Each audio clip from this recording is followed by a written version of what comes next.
Gold, trusted gold buyers. మీరు తాకట్టు పెట్టిన బంగారాన్ని విడిపించి ఈ రోజు ఉన్న మార్కెట్ ధరకు కొనబడను.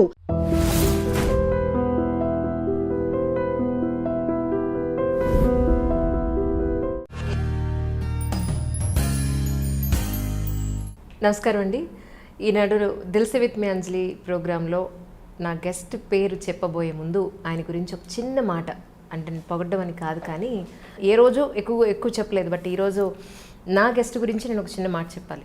ఒక రోజున మా ఇంట్లో ఒక చిన్న డిస్కషన్ అవుతూ ఉంది. యాక్చువల్గా డిస్కషన్ అవుతుంటే మా ఆపోజిట్ ఫ్లాట్ ఆవిడ వచ్చి, ఏమంటే మీ ఇంట్లో ఏదో సమస్య ఉన్నట్టుంది, ఈ సమస్యకి పరిష్కారం మీకు కావాలి అని అంటే మాత్రం మీరు ఒక్కసారి యూట్యూబ్లో నండూరి శ్రీనివాస్ గారు ఉన్నారండి, ఆయన వీడియోస్ చూడండి, ఆయనకు ఒక మెయిల్ పెట్టండి, మీ సమస్యకి తప్పకుండా పరిష్కారం దొరుకుతుంది అని చెప్పడం జరిగింది. నేను నమ్మలా. ఎంతోమంది ఎన్నో రకాలుగా యూట్యూబ్లో ఉండుంటాయి, బట్ ఏం చేస్తానని అయినా కూడా ఒక్కసారి నండూరి శ్రీనివాస్ అని కొట్టగానే చాలా వీడియోస్ వచ్చాయి. ఆయన ప్రొఫైల్ ఏంటి అని ఒకసారి చెక్ చేసినప్పుడు సాఫ్ట్వేర్ ఇంజనీర్ అని, సాఫ్ట్వేర్ కంపెనీలో వర్క్ చేస్తున్నారని చెప్పని ఒక చోట లింక్డ్ఇన్లో ఉంది. సాఫ్ట్వేర్ చేస్తూ ఈ స్పిరిచువల్ సైడ్ ఎలా వచ్చారనేది ఫస్ట్ డౌట్. నా సమస్య కన్నా కూడా ఆయన గురించి తెలుసుకోవాలనే క్యూరియాసిటీ ఎక్కువైపోయింది. ముందు నండూరి శ్రీనివాస్ గారికి వెల్కమ్ చెప్పేద్దాం. స్వామి నమస్కారం అండి. నమస్కారం. శ్రీ విష్ణు రూపాయ నమశివాయ. నమస్కారం. Thank you sir, thank you so much. నిజంగా మెయిల్ పెట్టి మిమ్మల్ని ఏమైనా ఇబ్బంది పెడితే మాత్రం ఏమనుకోవద్దు. ఏమీ లేదమ్మా, అంత అమ్మవారి సంకల్పం. ఆవిడ ఎప్పుడెప్పుడు ఎవరెవరిని కలవాలి అని నిర్ణయిస్తారో అప్పుడు కలవడమే. చాలా సంతోషంగా ఉంది మిమ్మల్ని ఎలా కలవడం. Thank you so much sir. మీ స్కెడ్యూల్లో నాది కూడా ఒక చిన్న ప్రోగ్రామ్ పెట్టుకున్నందుకు నిజంగా థ్యాంక్ యూ సో మచ్. నాకు ముందు ఈ విషయం చెప్పండి, మీరు వస్తూ ఉంటే గుడిలో గర్భగుడిలోకి వెడుతుంటే కనుక మనకి ఒక మంచి సువాసన వస్తూ ఉంటుంది. అది వస్తుంది మీ దగ్గర, మీరు ఏం చేశారు? ఏమో తెలియదమ్మా, మామూలుగా మా ఇంట్లోకి వచ్చిన వాళ్ళు కూడా అదే మాట అంటూ ఉంటారు. దానికి బహుశా ఒక కారణం ఏమై ఉండొచ్చు అంటే, మేము చాలాసార్లు అగ్నిహోత్రం చేస్తాం ఇంట్లో. దాదాపు నాకు కుదిరినప్పుడల్లా చేస్తుంటే, కొన్నిసార్లు అయితే ప్రతిరోజు చేస్తా నాకు కుదిరినప్పుడు.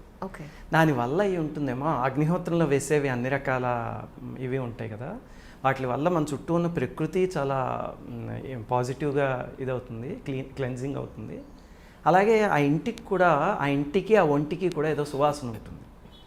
మా ఇంట్లోకి వచ్చిన ప్రతి వాళ్ళు వెంటనే ఇక్కడ ఏమిటి ఏమన్నా పర్ఫ్యూమ్ ఉందా అని అడుగుతారు. 1 ఫీట్ డిస్టెన్స్ ఉంది, 2 ఫీట్ల డిస్టెన్స్ ఉండగానే నిజంగా గర్భగుడి లోపలికి అడుగు పెడుతుంటే ఒక ముద్దహారతి కర్పూరం, పచ్చహారతి కర్పూరం, ఒక తులసాకులు, ఇవన్నీ కలగలిసిన ఒక సువాసన ఉంటుంది. అది వస్తుంది నాకు మీ దగ్గర. అది ఆ హోమం వల్ల ఉండొచ్చు. అవునండి. మా ఇంట్లో బట్టలకి అన్నిటికీ మేము అదే అనుకుంటాం. ఎందుకంటే మా ఇంట్లోకి ఎవరు వచ్చినా ఆ సువాసన వచ్చింది అని అంటూ ఉంటారు. మేము అక్కడే ఉంటాం కాబట్టి మాకు తెలియదు. ఓకే, ముందుగా యాక్చువల్లీ చాలా క్యూరియస్గా ఉన్నాను. మీరు సాఫ్ట్వేర్, అసలు మీరు ఏం చదువుకున్నారు, మీరు ఎక్కడ పుట్టారు, ఒకసారి అమ్మా నాన్నల గురించి. తప్పకుండా. నేను పుట్టింది అయితే అమలాపురం, కానీ మా నాన్నగారు భీమవరం డిఎన్ఆర్ కాలేజీలో తెలుగు రీడర్ కింద చేసేవారు. దాంతో పుట్టడం అయితే అమలాపురం, కానీ పెరిగింది బాల్యం మొత్తం అంతా భీమవరంలోనే. నేను చదువుకున్నదేమో కంప్యూటర్ సైన్స్లో మాస్టర్స్ డిగ్రీ చేశాను, ఎంసీఏ చేశాను. ఓకే. తర్వాత అయిపోయిన తర్వాత బెంగళూరు వచ్చేసి అక్కడ సాఫ్ట్వేర్ కంపెనీలో జాయిన్ అయ్యాను. ఇప్పుడు అలా చేస్తూ చేస్తూ ప్రస్తుతానికి మ్యాకఫీ అని, మీరు యాంటీవైరస్ వినే ఉంటారు కదా, ఆ కంపెనీలో డైరెక్టర్గా చేస్తున్నాను నేను. ఓకే. అది నా ఎడ్యుకేషన్. అయితే నాన్నగారు రాధాకృష్ణ గారు, నండూరి రాధాకృష్ణ గారు అని, కానీ ఒక ఫోటో ఒకటి చూశాను సార్, ఆయన కూడా డివోషనల్ సైడే ఉన్నట్టున్నారు కదా. నాన్నగారు దగ్గర ఏమిటంటే, అది ఒక రకంగా చెప్పాలంటే మా అదృష్టం.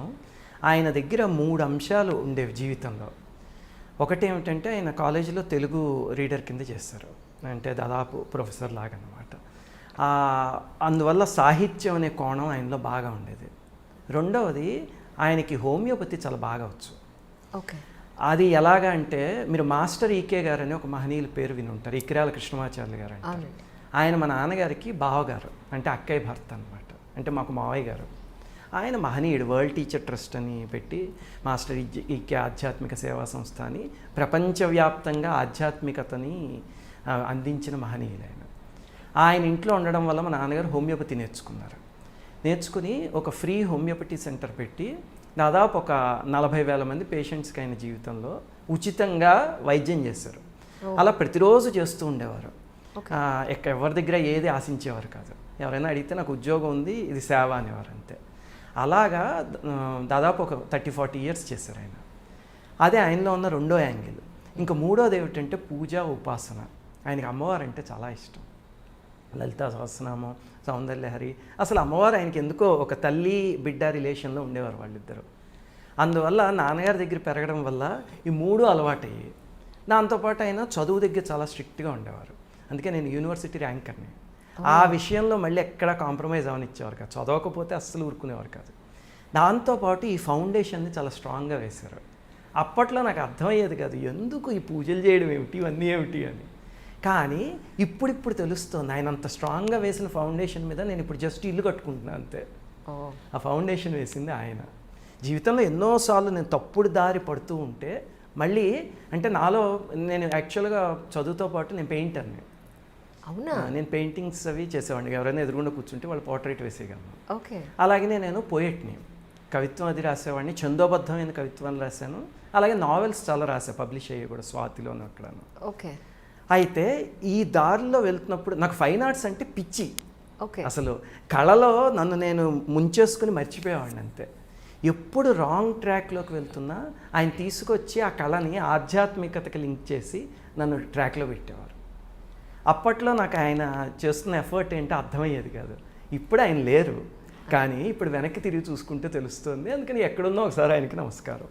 నిజంగా. ఓకే. అమ్మ గురించి? మా అమ్మగారు హౌస్ వైఫ్, కాకపోతే ఆవిడ అపారమైన భక్తి. అమ్మో, ఆవిడకి వెంకటేశ్వర స్వామి అంటే ఇష్టం. ఇంకా చిన్నప్పుడు ఆవిడకి ఒకసారి తిరుపతి వెళ్ళినప్పుడు సంఘటన జరిగింది కూడా, వెంకటేశ్వర స్వామి కనిపించడం అనేది చాలా విచిత్రంగాను. దాంతో ఆవిడకి అపారమైన భక్తి.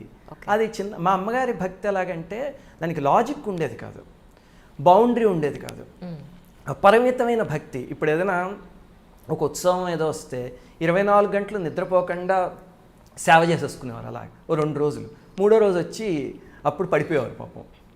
నేను ఏమిటమ్మా లాజిక్ లేదా అంటే అది అంతేరా అవకాశం వచ్చింది అనేవారు.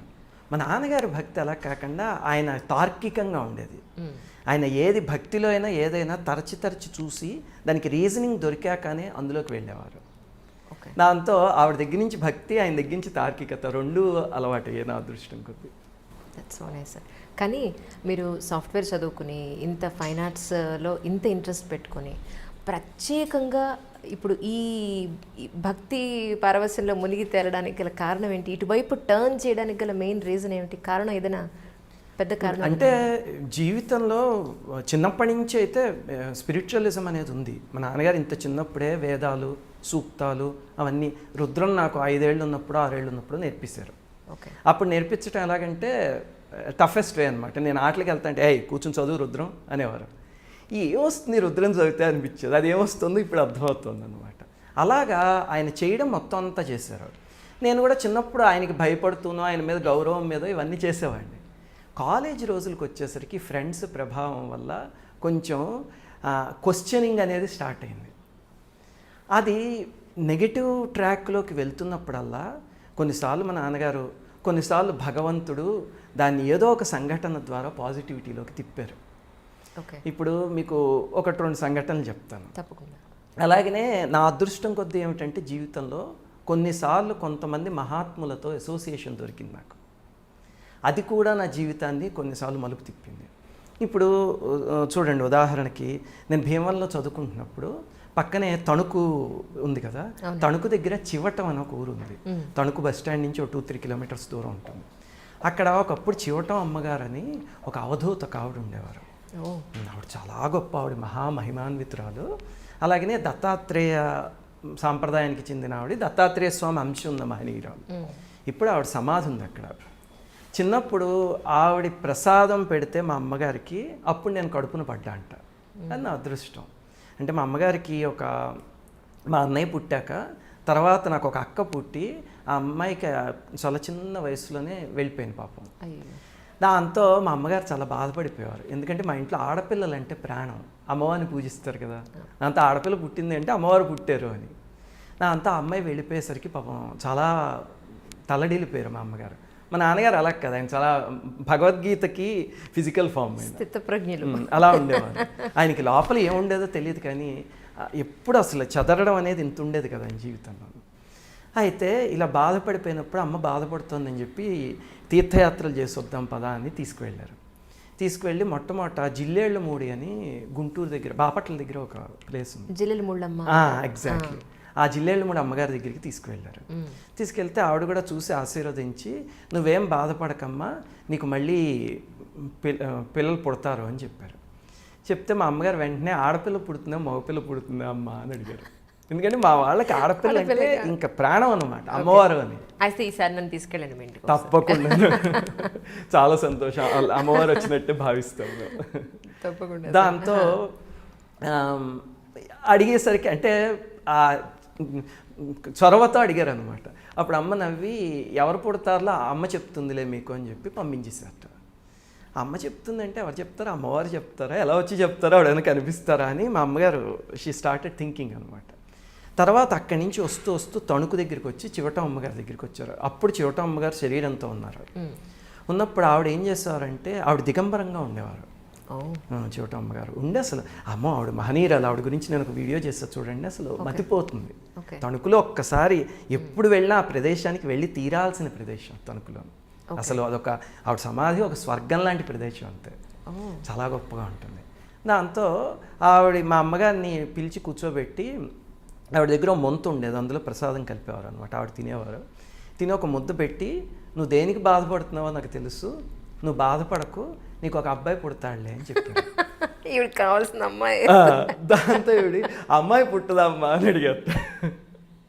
అడిగితే నువ్వు వెళ్ళిరావే అమ్మ చూసుకుంటుందే, ఆవిడ అలా మాట్లాడేవారు. ఆవిడ కాపుల కులానికి చెందిన ఆవిడ, కానీ దత్తావతారం. అయితే అమ్మ ఇంటికి వచ్చేసారు. తర్వాత నేను పుట్టాను, నా తర్వాత తమ్ముడు పుట్టి పాపం తను వెళ్ళిపోయాడు. దాంతో మీ ఇద్దరమే, నేను మా అన్నయ్య అనమాట. ఆ రకంగా చివట అమ్మగారి ప్రసాదంతో పుట్టాను అని అమ్మ చెప్తూ ఉండేవారు. అయితే ఏమైంది, నేను మాస్టర్స్ చేసేటప్పుడు నాకు ఆ చివటం వెళ్ళడం అలవాటైంది. అక్కడ అమ్మగారు సమాధి ఉండేది, అక్కడ గీతమ్మ గారు అని ఒక ఆవిడ ఉండేవారు. ఆవిడ చిన్న వయస్సులోనే ఎక్కడో విజయనగరం దగ్గరించో శ్రీకాకుళం దగ్గరించో వచ్చి ఈ చివటం అమ్మగారి దగ్గర ఉండిపోయారు చిన్న పాప కింద. ఉండిపోయి ఈవిడికి అలా సేవ చేసుకుంటూ మౌనంలో ఉండిపోయారు కొన్ని 10 సంవత్సరాలు. We cannot imagine. మనం ఒక 10 రోజులు అక్కర్లే, 10 గంటలు మౌనంలో ఉండలేము. ఒక్కరోజు కూడా ఏదో ఒకటి మాట్లాడతాం.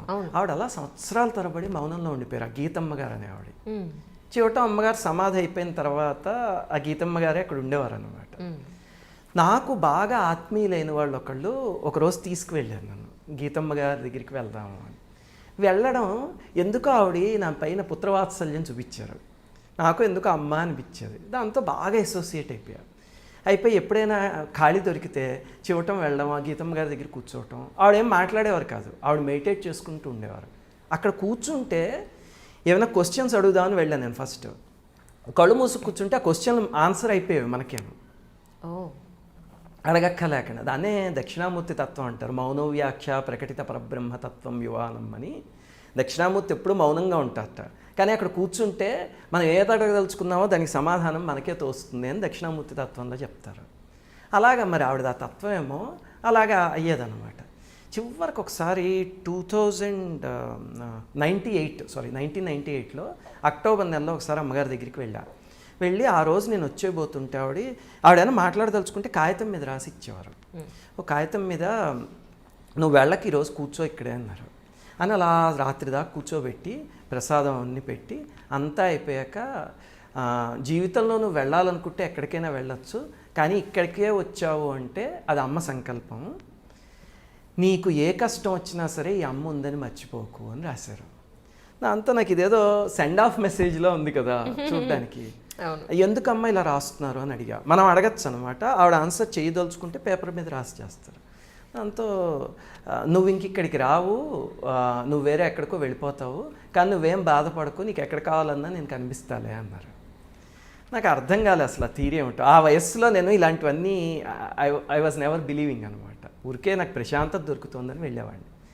తర్వాత చాలా విచిత్రంగా బెంగళూరు ఇస్రోలో ఏదో సైంటిస్ట్ జాబ్ వచ్చేసరికి దాంతో వెంటనే బెంగళూరు వచ్చేసా. మీకు వస్తే బెంగళూరు వచ్చేసాను నేను వెంటనే దానికోసం. వచ్చిన తర్వాత అక్కడ ఈ లోపల నాకు నా ఇంక్లినేషన్ అంతా సాఫ్ట్వేర్ సైడ్. నాకు సాఫ్ట్వేర్ అంటే చాలా ఇష్టం. రెండు విభిన్న ధృవాల మధ్య ఉన్నారు. దాంతో నేను ఇస్రో జాయిన్ అవ్వడం కన్నా సాఫ్ట్వేర్ జాయిన్ అవ్వడానికి ప్రిఫర్ ఓకే. చేసి ఇందులో జాయిన్ అయ్యా. అయితే ఏమైంది, హనుమంత్ నగర్ అనే ప్రదేశం ఉండేది. అక్కడ ఒకరోజు సాయంత్రం వెళ్తూ ఉంటే అక్కడ అశోక్ నగర్ అని ఒక చోట లలితా సహస్రనామం వినిపిస్తోంది. ఏమిటి వినిపిస్తోంది, ఎవరు చదువుతున్నారంటే ఒక గ్రూప్ ఆఫ్ పీపుల్ అన్నమాట. మా నాన్నగారు ఒకటి చెప్పేవారు ఎప్పుడు, ఎక్కడైనా పూజ జరుగుతూ ఉంటే వాళ్ళు నాకు బొట్టెట్టి పిలవాలి అనే ఫీలింగ్ వద్దు మైండ్లో. పూజ అనే దానికి అందరూ ఆహ్వానితులే. ఒకవేళ నువ్వు వెళ్ళినప్పుడు వాళ్ళు నాయన వెళ్ళిరా అన్నారనుకో, అప్పుడు భగవంతుడు ఆజ్ఞ లేదనుకుని వచ్చి, లేకపోతే నిర్మోహమాటంగా వెళ్ళి కూర్చో అక్కడ. పూజకి మాత్రం ఎప్పుడు డోంట్ ఎక్స్పెక్ట్ ఎనీ ఇన్విటేషన్ అని చెప్పేవారు ఆయన.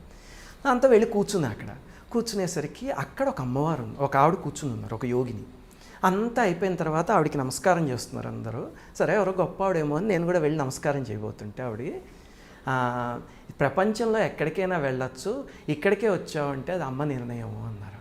సేమ్ అక్కడ ఆవిడ ఏం చెప్పారో ఇక్కడ ఈవిడ అదే చెప్పారు మీకు. దాంతో నేను ఆశ్చర్యపోయి ఏమిటమ్మా అన్నారు అన్నా. నీకు ఎవ్వరు లేరని బాధపడద్దు, ఈ అమ్మ ఉంది, ఎప్పుడు కావాలన్నా అన్నారు. దెన్ ఐ రియలైజ్డ్ ఆవిడ దగ్గర నుంచి ఇక్కడికి ఏదో ఒక నెట్వర్క్ అనమాట. మహాత్ములు అందరూ దే ఆర్ నెట్వర్క్ అంతే. అప్పటి నుంచి ఇంకా అమ్మగారి దగ్గరికి వెళ్ళడం మొదలుపెట్టా. ఆవిడ పేరు విజయేశ్వరి దేవని, ఇప్పుడు కరుణామయి విజయేశ్వరి అని టీవీలో వస్తూ ఉంటారు. ఓకే. పెంచల కోన అని అక్కడ ఆవిడ ఆశ్రమం ఉంది, బెంగళూరులో హెడ్ ఆఫీస్ అనమాట. ఓకే. ఆవిడ కూడా అన్ని కంట్రీస్ అవన్నీ తిరిగి అమ్మవారి గురించి చెప్తూ ఉంటారు.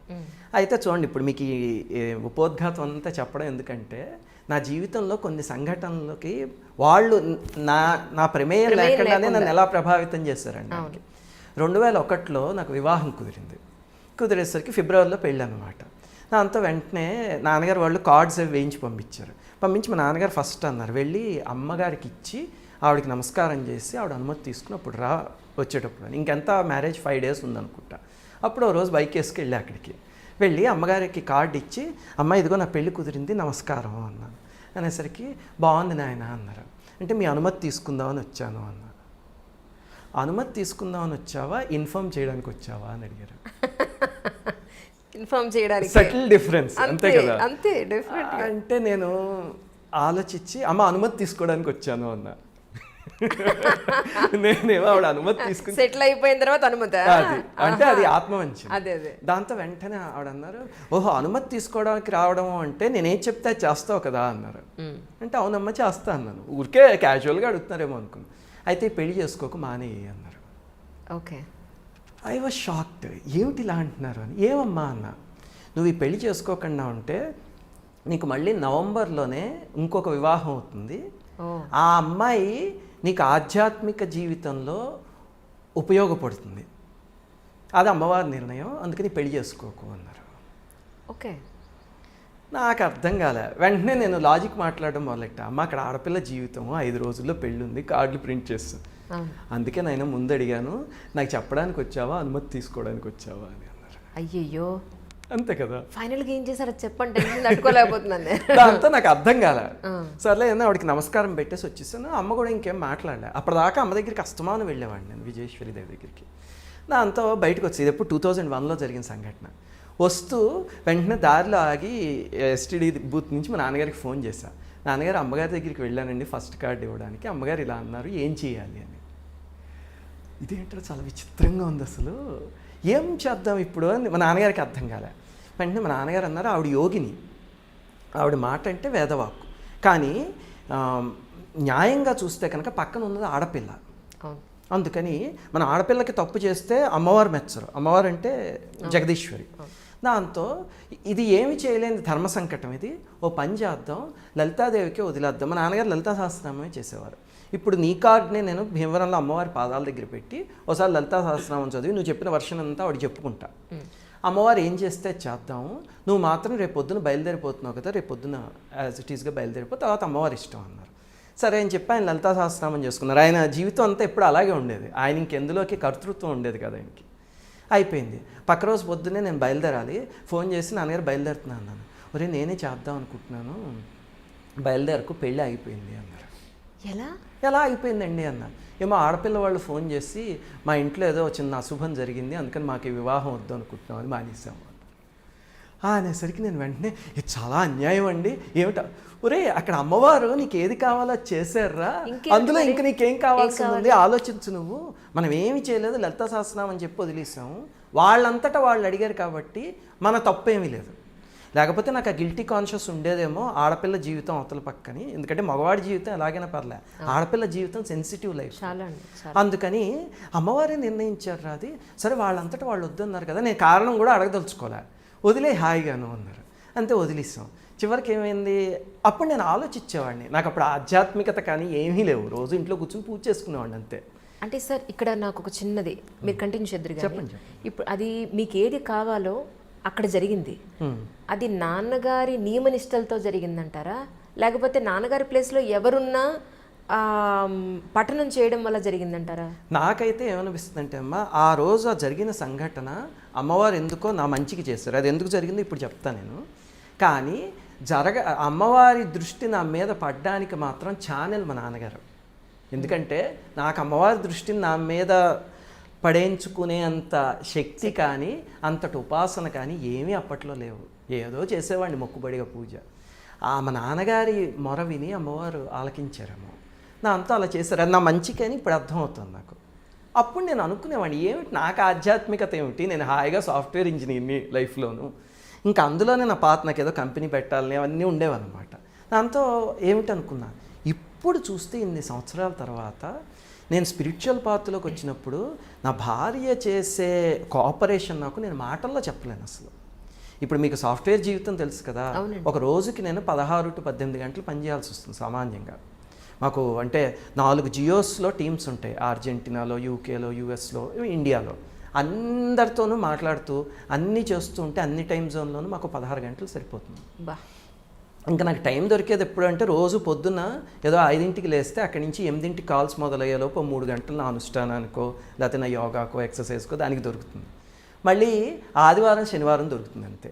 ఇదే ఇంకొక భార్య అనుకోండి, వెంటనే ఏమడుతుందంటే వారం అంతా సంత పెట్టుకుని మళ్ళీ ఆదివారం నాడు కూర్చుని పుణ్యక్షేత్రాలు వీడియోలు అని చేస్తారు. ఏమొస్తుంది దీనివల్ల మీకు, ముందు అది క్లోజ్ చేసేయండి అంటుంది. ఫస్ట్ మాతో టైం స్పెండ్ చేయండి కొంచెం ఉంటుంది. నన్ను ఏదో ఈ సినిమాకి తీసుకెళ్ళి. కానీ నా భార్య పిల్లలు ఎప్పుడు కూడా చక్కగాను నేను ఏమన్నా చేస్తుంటే వాళ్ళు వచ్చి కూర్చుని, నాన్నగారు మీకు ఎడిటింగ్ చేసి పెట్టాలా, నాన్నగారు మీకు ఏమైనా స్క్రిప్ట్ రాసి పెట్టాలి, ఇలా అడుగుతారు తప్ప పాపం ఏ నాడు దెన్ ఎవర్ డిమాండ్ ఎనీథింగ్.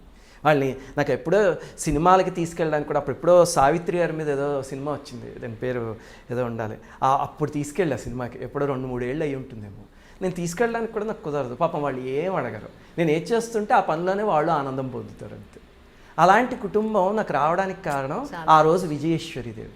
అంటే చూడండి, నేను ఇందాక మీకు చెప్పింది, భగవంతుడు నేను ఆయన కాళ్ళు పట్టుకోకముందే నన్ను నడిపించడం మొదలుపెట్టాడు. అని నాకు తెలియదు. తర్వాత కాళ్ళు పట్టుకున్నాక ఇప్పుడు కళ్ళు తెరిస్తే అవన్నీ తెలుస్తున్నాయి నాకు. దట్స్ రియల్లీ సో నైస్ అండి. Long answer for your short question. No చాలా ప్రాక్టికల్గా చాలా చక్కగా చెప్పారు, కామన్ మ్యాన్కి అర్థమయ్యే పాయింట్ ఆఫ్ వ్యూలో. కానీ ఈ దోవలోకి మీరు వచ్చిన తర్వాత మీరు ఏం సాధించారు అంటే ఏం చెప్తారు? ఒకటి ఏమిటంటేనమ్మా, ఆధ్యాత్మిక మార్గంలో ఎప్పుడైనా మొట్టమొదట సాధించి ఇల్లు చక్కబెట్టుకోవాలంటారు ఫస్ట్, అలాగ మనని మనం చక్కబెట్టుకోవాలి. ఇప్పుడు ఒక మనిషి ఉన్నాడు, వాడికి విపరీతంగా ఫ్యాట్ ఉందనుకోండి, ఇక్కడ కొంచెం కొవ్వు, ఇక్కడ కొంచెం కొవ్వు, ఇక్కడ కొంచెం కొవ్వు. జిమ్కి వెళ్తే ఒక 10 నెలలు వరుసగాను ఆ కొవ్వు అంతా కరిగిపోయి వాడిలో అసలైన మనిషి ఎవడో వాడు మిగులుతాడు. అంతేనా? అలాగనే పూజ కానీ ఆధ్యాత్మికత కానీ మనస్సుకి జిమ్. మనం చేసే జిమ్ మన బాడీకి అయితే అది మన మనస్సుకి. మన మనస్సుకు కూడా చాలా రకాల కొవ్వులు పట్టుంటాయి. అహంకారం, కామం, క్రోధం, ఇవి ప్రతి మనిషికి కామనే కదా. కామక్రోధ లోభమోహ మదమాత్సర్యాల్ని వీటిని స్వార్థాన్ని కానీ ఎవ్వడూ వదులుకోలేడు. రోజు పూజ చేస్తూ ఉంటే అది మనస్సు జిమ్ చేసినట్టు. దానివల్ల ఇవన్నీ పోయి చివరికి అసలైన నేను అనేది ఏదైతే ఉందో అది మిగులుతుంది. ఆ ప్రయాణమే ఆధ్యాత్మికత. అమ్మవారి దయ వల్ల అలాంటివి కొన్ని పోగొట్టుకోగలిగా. జీవితంలో ఇంకా చాలా ఉంటాయి, అన్నీ పోతే రమణ మహర్షి అయిపోతాం మనం. అలా అది ఏ జన్మకు వస్తుందో కానీ కొన్ని అవలక్షణాలు పోగొట్టుకోగలిగా. ఇదివరకు ఏదైనా చిన్న సాధించాం అనుకోండి, ఏదో కాలేజీలో ర్యాంక్ వస్తే ఆహా నాకు కాబట్టి వచ్చింది ర్యాంకు, నా 2వ ర్యాంక్ వాడికి నాకు చూడు దాదాపు 300 మార్కులు డిఫరెన్స్ ఉందంటే నేను యూనివర్సిటీలో రికార్డ్స్ ఈ సబ్జెక్ట్స్, ఆ రకమైన అహంకారం ఉండేది.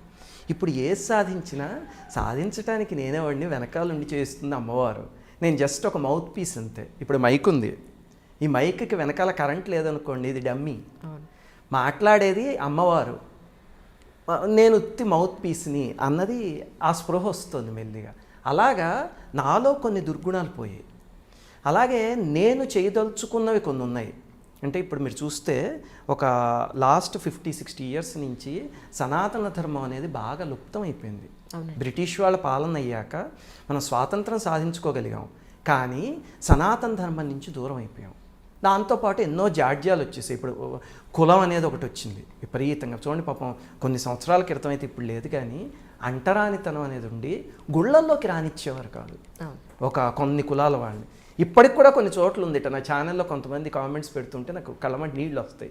భగవంతుడికి ఒక జీవికి మధ్యలో నీ కులం ఎక్కడి నుంచి తీసుకొచ్చేవారు నువ్వు అని. కనీసం కులాన్ని నీ ఇష్టం వచ్చినట్టు ఒళ్ళంతా పావుకో పొద్దు నుంచి రాత్రి దాకా, నీ క్యాస్ట్ సర్టిఫికెట్లో, బర్త్ సర్టిఫికెట్లో, జాబుల దగ్గర అన్ని చోట్ల పెట్టుకో. భగవంతుడికి ఒక జీవుడికి మధ్యలో కులం ఎక్కడి నుంచి వస్తుంది అసలు? అందరూ ఆయన పిల్లలే కదా. ఇలాంటి జాడ్యాలన్నీ ఉండి సనాతన ధర్మానికి దూరం అయిపోయాం. దీనివల్ల పీపుల్ స్టార్టెడ్ క్వశ్చనింగ్ ఇట్. అంటే సనాతన ధర్మాన్ని రిలీజియన్కి ముడిపెట్టి ఎవరో కొంతమంది చేసిన ఇలాంటి దౌర్భాగ్య పనుల వల్ల సనాతన ధర్మాన్ని క్వశ్చన్ చేసేవాళ్ళు కొన్ని 95% ఆఫ్ పీపుల్ అలా తయారయ్యారు. మా జనరేషన్లో చూస్తే ఇప్పుడు సాఫ్ట్వేర్ కంపెనీలో 195 మంది వాళ్ళ ధర్మాన్ని కానీ భగవంతుని కానీ ఏమీ నమ్మరు. వాళ్ళ లైఫ్ చిన్ని నా బొజ్జగా శ్రీరామరక్ష. ప్రతిరోజు భోజనాల దగ్గర సాఫ్ట్వేర్ కంపెనీలో ఇలాంటి వాదనలే జరుగుతూ ఉంటాయి, రామాయణాల గురించి, భాగవతాల గురించి అన్నీ ఇవన్నీ. దాంతో నెక్స్ట్ జనరేషన్కైనా అందాలి ఇది అని చెప్పి నాది అయిపోయిన తర్వాత మా పిల్లలకి నేర్పించడం మొదలుపెట్టా. అంటే మా నాన్నగారు ఇచ్చిన ఆస్తి ఇదే, దీన్ని పిల్లలకి ప్రాపగేట్ చేద్దామని. అది మెల్లిగా స్ప్రెడ్ అయ్యి ఏమైందంటే మా పిల్లల ఫ్రెండ్స్ వీళ్ళందరినీ చేరదీసి ఒక 50 మంది పోగయ్యారు. వాళ్ళందరికీ నేర్పించడం మొదలుపెట్టా. భగవంతుడు నాకు ఇచ్చింది ఏమిటి అంటే అట్రాక్టివ్గా చెప్పడం చిన్నపిల్లలకైనా.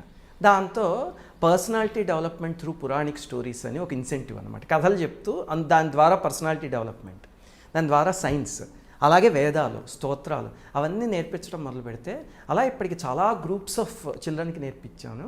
వాళ్ళందరూ పాజిటివ్గా వెళ్తున్నారు. అది నేను సాధిద్దాం అనుకున్న దాంట్లో సాధించడానికి నేనెంతటి వాడినండి. ఆఫ్ కోర్స్ నాకు ఏదైతే ఇష్టమో ఆ మార్గంలో అమ్మవారు నా చేత వేయించిన కొన్ని బేబీ స్టెప్స్, అలాగే ఆవిడ కాళ్ళు పట్టుకున్నందుకు కొన్ని చేయిస్తున్నారు. ఈ ఇంత పొడుగు బొట్టు ఆ రంగులో పెట్టుకోవడానికి కారణం ఏదైనా ఉందండి? మామూలుగా అయితే జన్మతః నేను పుట్టింది శ్రీ వైష్ణవుల ఇంట్లో. ఓకే. సో శ్రీ వైష్ణవులు అందరూ నామం పెట్టుకుంటారు కదా, అందులో నేను ఈ రేఖ ఒకటి పెట్టుకుంటూ ఉంటాను అనమాట. అది మా సాంప్రదాయం.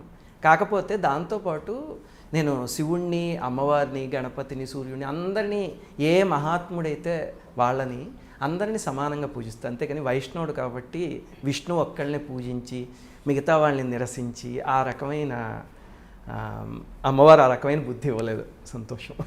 ఒకవైపు సాఫ్ట్వేరు, ఇంకోవైపు మీకు ఏమంటారు ప్రజెంట్ సమాజానికి కావాల్సిన అన్ని అప్డేట్కి సంబంధించిన పూర్తి ఇన్ఫర్మేషను, వీటన్నింటితో పాటుగా మరి మీ హెయిర్ స్టైల్ పాయింట్ ఆఫ్ వ్యూలో మీకు ఎప్పుడు ఇబ్బంది అనిపించలేదా మీ ఉద్యోగానికి కానీ? యాక్చువల్గా అయితే మీరు అడుగుతుంది శిఖ గురించి అయ్యి ఉండదు. అవునండి. ఇదివరకు నాకు శిఖ ఉండేది కాదు.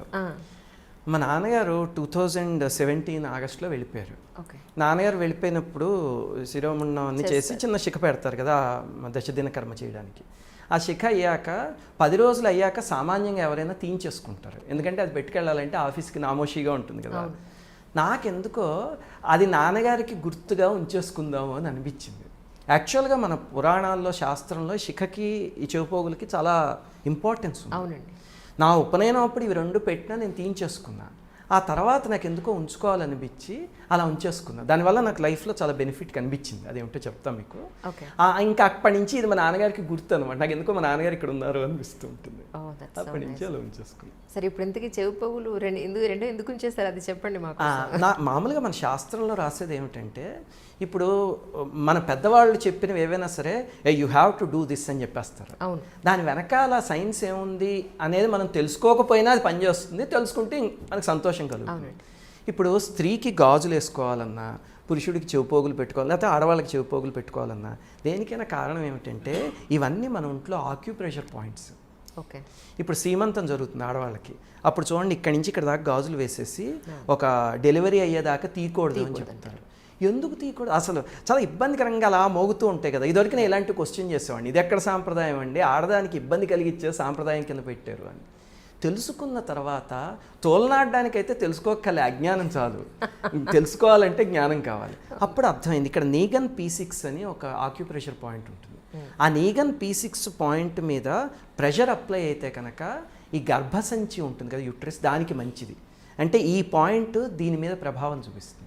అందుకని సీమంతం అప్పుడు ఇది పెట్టి డెలివరీ దాకా ఉంచుకోమన్నారు ప్రెషర్ కోసం. అలాగే ఇక్కడున్న పాయింట్ తెలివితేటలకి ధారణకి పనికొస్తుంది. అందుకే చూడండి, చిన్నప్పుడు ఇప్పుడైతే స్కేళ్ళు పెట్టి కొట్టేస్తున్నారు కానీ టీచర్లు, మన చిన్నప్పుడు చదవకపోతే చెవి మెలి పెట్టేవారు.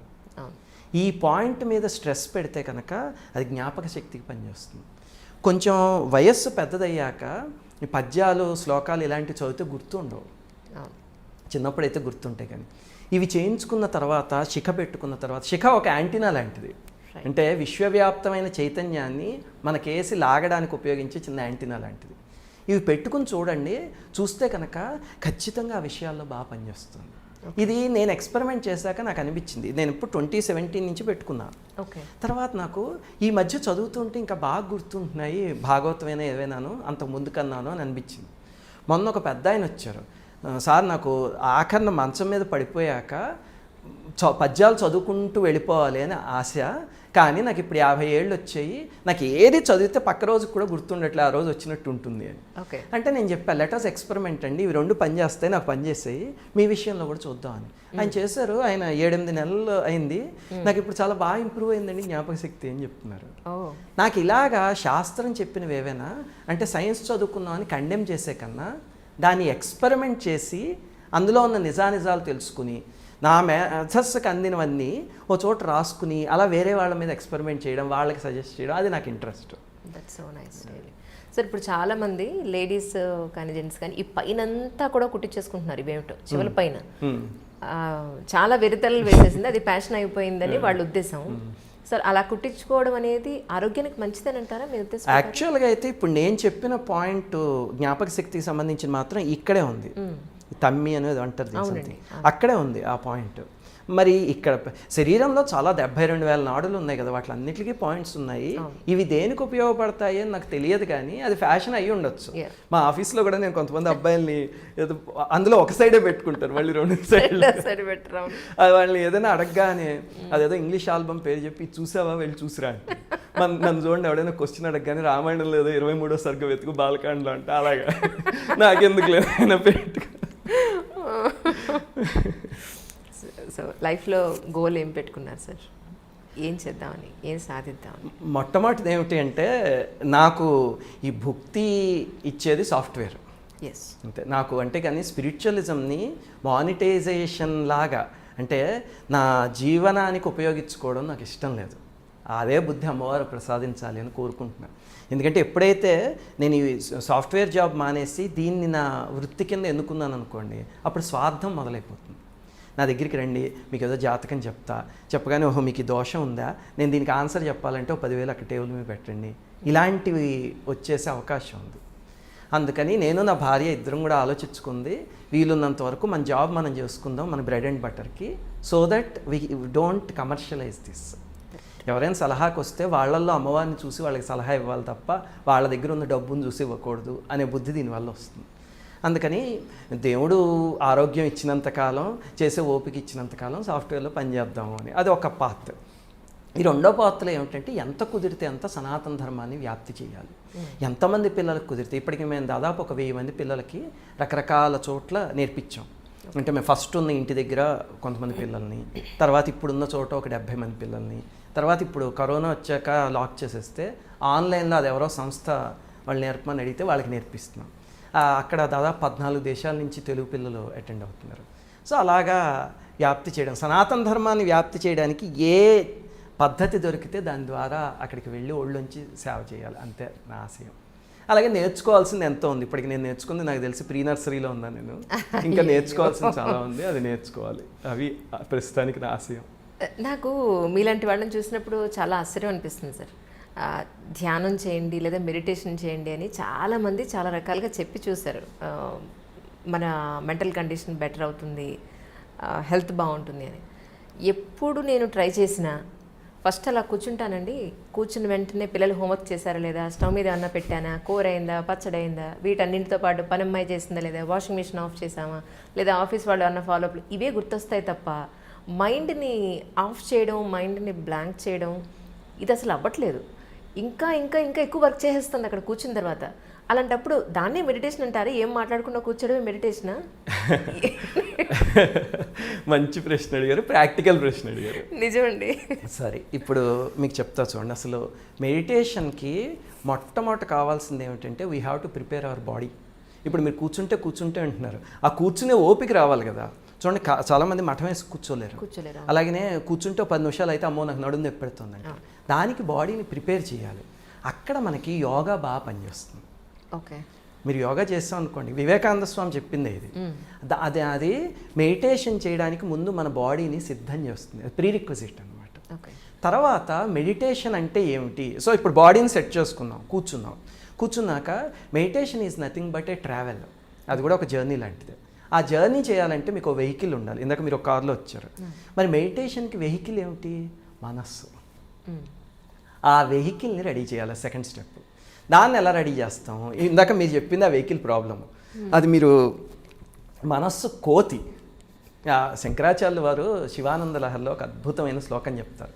సదా మోహాటవ్యాం చరతి యువతీనాం కుచగిరౌ నటత్యాశాశాఖ స్వటతి ఝటితి స్వైరభిమత కపాలిన్ భిక్షో మే హృదయకపి మత్యంత చపలం దృఢన్ భక్త్యా భద్వా శివ భవదీనం కురు విభో అని.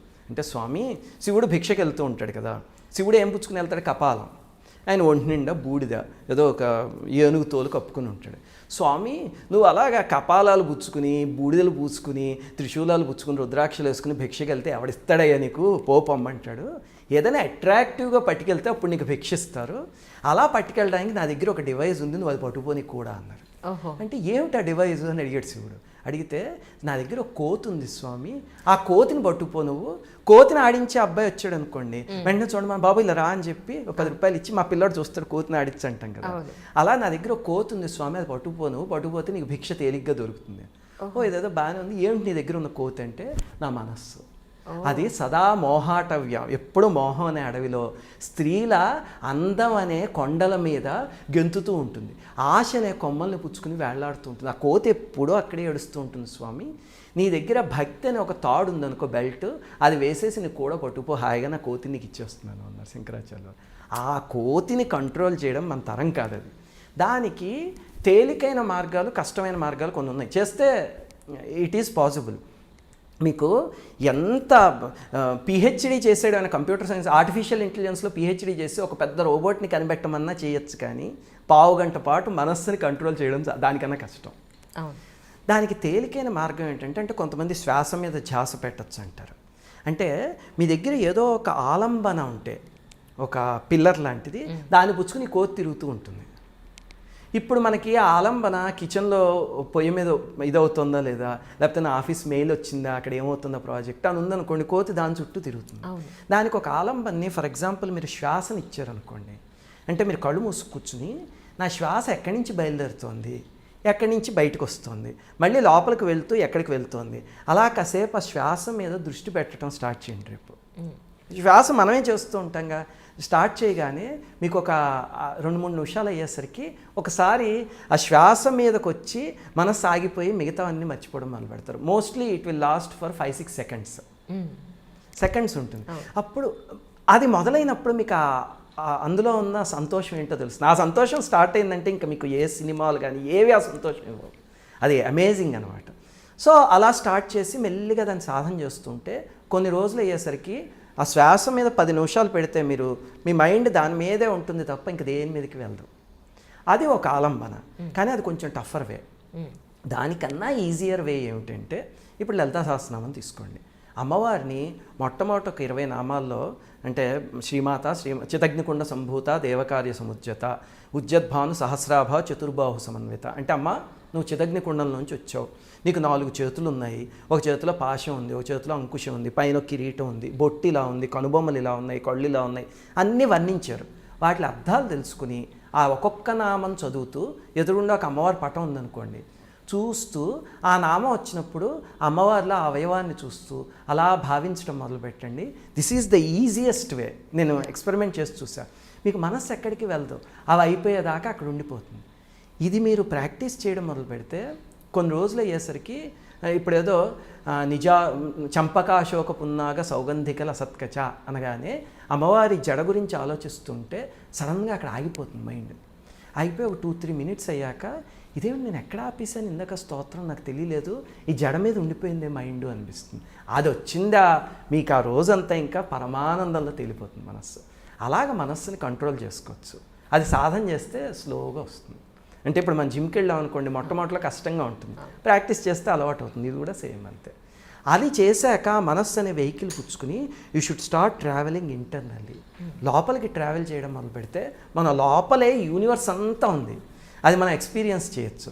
అది చేశాక కానీ బయటకు వచ్చామంటే ప్రతి వాళ్ళలోనూ భగవంతుడు కనిపిస్తాడు. అది కనిపించిందంటే ఇంకా మన పూజ సఫలీకృతమైనట్టే. చూడండి, ఇప్పుడు అందరిలోనూ భగవంతుని చూడగలిగితే ఈ వైషమ్యాలు, యుద్ధాలు, ఈ గొడవలు, పక్కవాడితో నాకు పడదు, ఎదురుగుండేవాడితో నాకు పడదు, అవేమి ఉండవు. అది అల్టిమేట్గా అక్కడికి తీసుకువెళ్ళగలిగితే మన పూజ సక్సీడ్ అయినట్టే. మీలో నాకు ఎన్ని వేరియేషన్స్ కనపడుతున్నాయంటే, ఓ పక్కన భక్తి మార్గం, రెండో పక్కన సాఫ్ట్వేర్ ఉద్యోగం, మూడో పక్కన నాకు ఈ కులమతాలకు అతీతంగా ఉన్న మీరు ప్రజెంట్ సినారియోలో ఉన్న అన్ని అప్డేట్కి సంబంధించిన ఇటు సాఫ్ట్వేర్ కానివ్వండి, మానసికంగా, శారీరకంగా, సాంఘికంగా, ప్రాపంచికంగా అన్ని విషయాల్లో కూడా నేటి తరానికి చాలా దగ్గరగా ఉన్నారు. ఇవన్నింటిని మ్యాచ్ చేసుకోవడం చాలా కష్టంగా ఉంది నాకు. లేదండి, ఇప్పుడు మీరు ధ్యానం కానీ ఈ పూజ కానీ ఇవేనా చూస్తే ఇవన్నీ కూడా చిన్న చిన్న బ్రాంచెస్, ట్రీ ఒకటే ఉంది దానికి, ఈ సనాతన ధర్మం, దీనికి అవన్నీ చిన్న చిన్న కొమ్మలు. నెక్స్ట్ ఈ కులాలు ఇవన్నీ చూస్తే దానికి నా మీద మా నాన్నగారిది, మాస్టర్ ఈకే గారిది ఇన్ఫ్లుయెన్స్ చాలా ఉంది. ఇప్పుడు ఈకే మాస్టర్ గారు ఇందాక చెప్పాను కదా, ఇక్రాల కృష్ణమాచార్య గారు, ఆయన కూడా వైష్ణవుల కుటుంబం. ఆయన ఉపాసన చేస్తే అసలు అమ్మవారు దిగొచ్చేవారు, అంత అద్భుతంగా చేసేవారు. ఒకసారి ఏమైంది, మీకు ఒక చిన్న ఉదాహరణ చెప్తా. ఈకే మాస్టర్ గారు కూర్చుని రుద్రం చదువుతూ శివలింగానికి అభిషేకం చేస్తున్నారు. నమస్సోమాయ చ రుద్రాయ చ అని చేస్తుంటే వాకిట్లో బాబు కాపాడండి అని పెద్దగా కేక వినిపించేసరికి చుట్టూ ఉన్న శిష్యులు బయటికి వెళ్ళబోతూ ఉంటే ఆగు అని చెప్పి మాస్టర్ గారు బయటకు వచ్చారు. వచ్చి చూస్తే అక్కడ ఒక అమ్మాయి ఒక చిన్న పాపని ఇలా ఎత్తుకుని ఉంది చేతుల్లోనూ. ఉంటే వెళ్ళి ఏమిటమ్మా ఏమైంది అని అడిగారు. అడిగితే అయ్యా కలరా విరోచనాలు అయిపోతున్నాయి, కళ్ళు తేలేస్తుంది పాప అని చెప్పారు. చెప్తే అయ్యో అవునమ్మా ఇలా ఇవ్వు అని చెప్పి తీసుకోపోతే వద్దయ్యా అని చెప్పి వెనక్కి వెళ్ళిపోయింది. ఏమ్మా నేను నీ పాపను ముట్టుకోకూడదా అని అడిగారు ఈయన. అంటే బాబు నేను ఈ మరుగుదొడ్లు అవన్నీ కడిగేదాన్ని అని చెప్పి తన వృత్తి ఏమిటో పేరు చెప్పి, మీరు నన్ను తాకూడదయ్యా మీరు పూజ చేసుకుంటున్నారు అని అనేసరికి, భలే దానివే నేను నిన్ను తాకూడదు అన్నావేమోను అనుకున్నాను, ఏదో పాపని లైవ్ అని పెట్టి నిజంగానే కడుతే ఆలేస్తుందని తీసుకెళ్ళి ఒళ్ళో పడుకోబెట్టుకుని శుభ్రంగా ఆయన హోమియోపతిలో నిష్ణాతులు, అలాగే భగవత్ స్వరూపం, ఆ పాప నోట్లో మందు అవి వేసేసరికి 10 నిమిషాల్లో ఆ అమ్మాయికి సెట్ అయిపోయాక అమ్మగారిని అంటే ఈకే గారి భార్యని పాలు తీసుకురమ్మని చెప్పి, ఇందాక రుద్రాభిషేకం చేస్తున్నప్పుడు పరమేశ్వరుడి మీద ఎంత ప్రీతితో వేశారో అదే ప్రీతితో ఈ పాపకి నోట్లో పాలు పోసి అంతా ఆ పాప ఆడుకోవడం మొదలెట్టాక, అమ్మ ఇంకేం అవ్వదు నీ పాపకి తీసుకుపో, అలాగే ఏ అవసరం వచ్చినా అర్ధరాత్రిన వచ్చి తలుపు కొట్టు, నువ్వు సంశయించక అసలు అని చెప్పి పంపించేసి తర్వాత పూజ చేస్తున్నారు కదా, చేతులు కొడుకున్నారు, వెళ్ళి మళ్ళీ నమస్సోమాయ చ రుద్రాయ చ అని మళ్ళీ మొదలెట్టేశారు. ఏ కులం వాళ్ళది, ఏ కులం ఏంది అంటే, ఆ శివలింగం అని రాతిలో ఏ పరమేశ్వరుణ్ణి చూశారో ఆ వచ్చిన అమ్మాయిలో ఆ పరమేశ్వరుణ్ణి చూడగలిగారు. అది చూడగలిగితే పూజ ఫలించేసినట్టే. ఈ సంఘటన మా నాన్నగారు చూశారు. ఆయనకు కూడా అది ఎక్కి తలలోకి, ఆయన జీవితం కూడా ఎంత ప్రాక్టికల్గా ఉండేదంటే, మా నాన్నగారు పొద్దున్న భుక్తి కోసం కాలేజీలో ఉద్యోగం చేసేవారు, సాయంత్రం రోజు సర్వీస్ చేసేవారు అనమాట. రోజు 4 o'clock నుంచి రాత్రి 8 దాకా ఫ్రీగా హోమియో మెడిసిన్స్ ఇచ్చేవారు. మాది very lower middle class family మేము వచ్చింది. అంటే మా నాన్నగారికి ఏదో జీతం 1000 రూపాయలు వస్తే 500 సేవకి 500 ఇంటికి అని పెట్టేవారు అంతే. ఆయన ఆ 500తోనే మేము ఇల్లు గడపాలి, మిగతా 500 సర్వీస్ చేయాలి, అది రూల్ అనమాట. అది చిన్న ఇల్లు ఉండేది, ఏదో ఒక చిన్న మందులు ఇచ్చే గది, ఓ బెడ్రూము, కిచెన్ అంతే. ఒక అబ్బాయి రిక్షా తొక్కుకునే ఆయన, అతనికి తేలు కరిచిందని చెప్పి ఒక రోజు వచ్చాడు. వచ్చి హాస్పిటల్కి వెళ్ళాలంటే దూరం స్వామి, హోమియోపతిలో ఏమైనా మందులు ఉన్నాయా అంటే మా నాన్నగారు వెంటనే రానైనా లోపలికి తీసుకొస్తే ఏదో మందు వేస్తే బాధతో విలవిల్లాడిపోతున్నాడు. ఆడిపోతుంటే అసలు కూర్చోలేకపోతున్నాడు అతను. వెంటనే తీసుకొచ్చి మేము పడుకునే మంచం ఏది ఉందో దానిపైన పడుకోబెట్టేశారు. పడుకోబెట్టి అమ్మవారి దగ్గరికి వెళ్ళి ఏదో పూజ చేసి తీసుకొచ్చి ఏదో పెట్టారు. అక్కడ పెట్టి మందులు వేసేసరికి ఒక గంట పోయాక అతనికి తగ్గిపోయింది. తగ్గిపోయాక నాయన ఇంక నువ్వు వెళ్ళిరా అని చెప్పి పంపించారు. అప్పుడు నాకు అర్థం కాలేదు, ఇదేంటి మనం పడుకునే మంచం మీద తీసుకొచ్చి అలా పడుకోబెడతారు, అక్కడ నేల మీద పడుకోబెట్టచ్చు కదా, ఏమైపోతుంది అని. అంటే వెళ్ళి మా నాన్నగారిని అడిగా, ఏమండి అతనికి తేలు కుట్టింది, అక్కడ నేల మీద పడుకోబెట్టచ్చు కదా. అందులో రోజు నేను పడుకునే ప్లేస్ అనమాట మంచం మీద, అందరం ఒకే పడుకునే ప్లేస్లో వేరే వాళ్ళు బయట వాళ్ళు ఎవరు తీసుకొచ్చి నా ప్లేస్లో పడుకోబెట్టారు ఏమిటి అని. వెంటనే ఆయన అన్నారు, ఒరే నీకు తేలు కుట్టిందనుకో, నువ్వు నేల మీద పడుకోబెట్టాలని చూస్తావు, నిన్ను అక్కడ పడుకోబెట్టాలని చూస్తావా అన్నారు.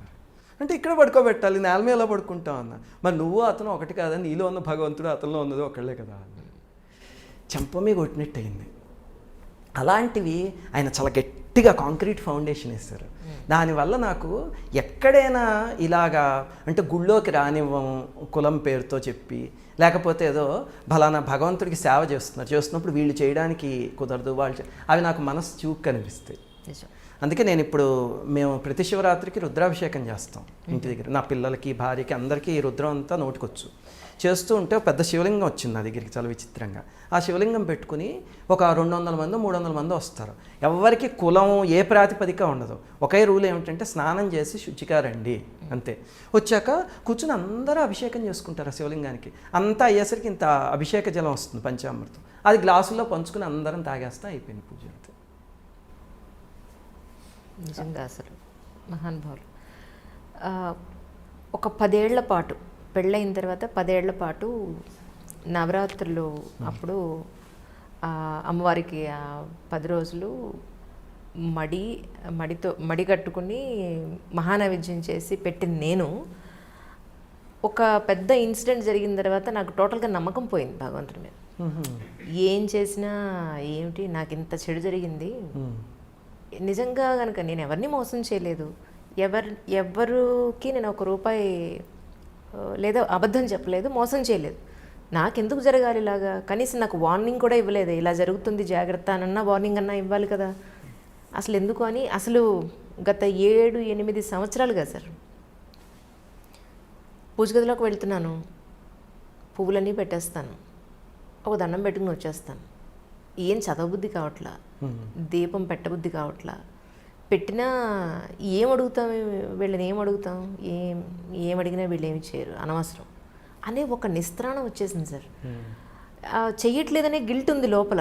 నేనేం చదువుకోలేకపోతున్నాను, ఇంతకు ముందులాగా ఏమీ చేయలేకపోతున్నాను అనే గిల్ట్ ఉంది.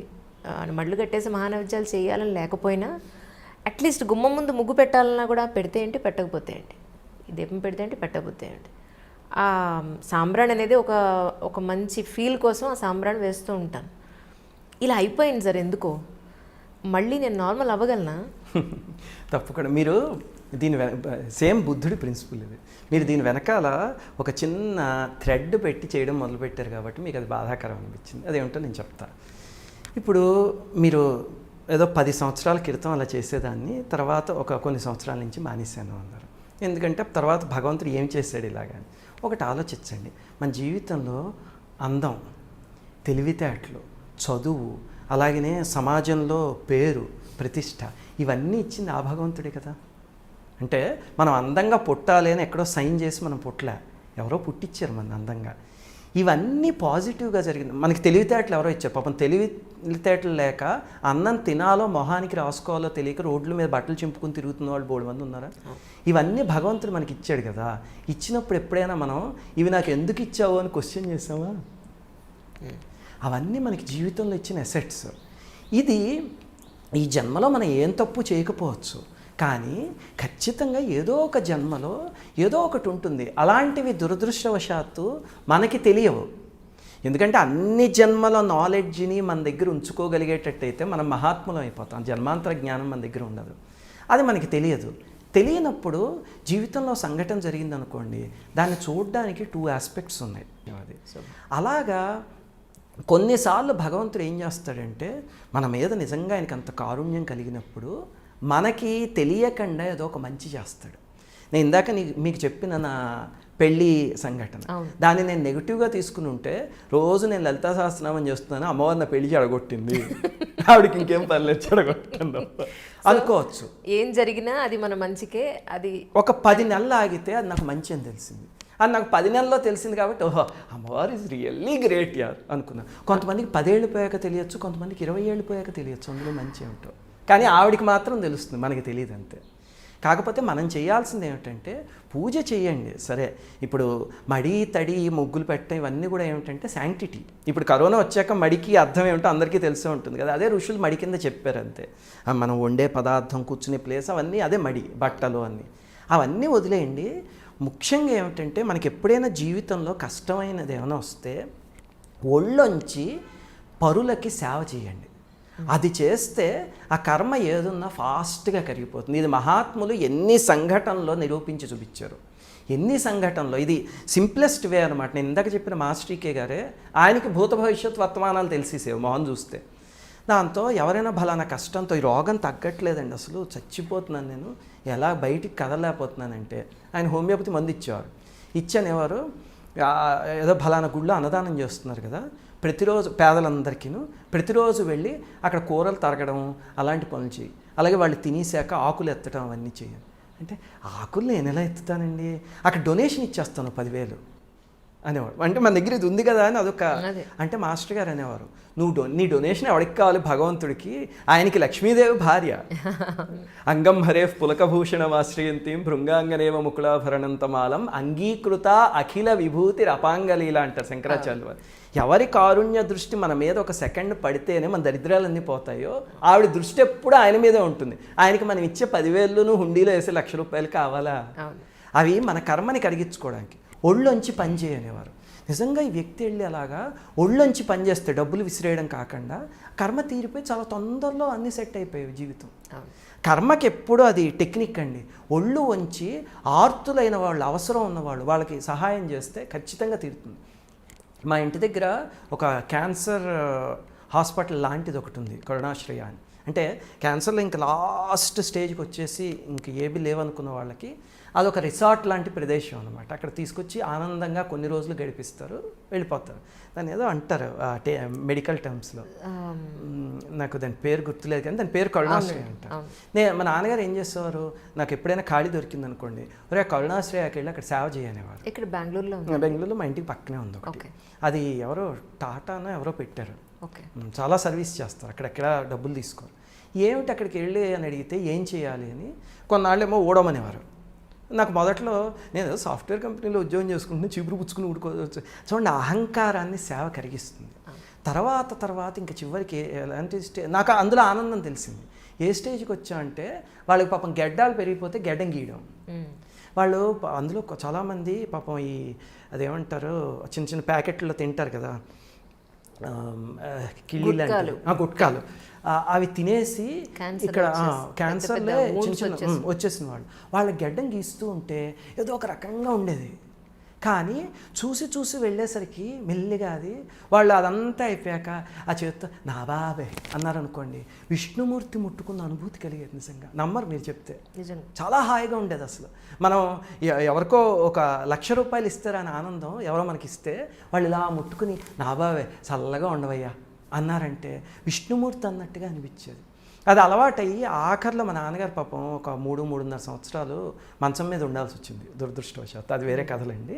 అప్పుడు మా నాన్నగారికి ఏది చేస్తున్నా నాకు అప్పుడు చాలా తేలిగ్గా అనిపించేది. ఆయన పాపం కదలలేకపోయేవారు, మంచం మీద ఇలా ఉండి సీలింగ్ చూస్తూ ఉండేవారు. అప్పుడు ఏది చేసినా ఓహో అందుకే నన్ను ట్రైనింగ్ ఇవ్వడానికి ఆ కరుణాశ్రయకి పంపించారనమాట అని అర్థమైంది.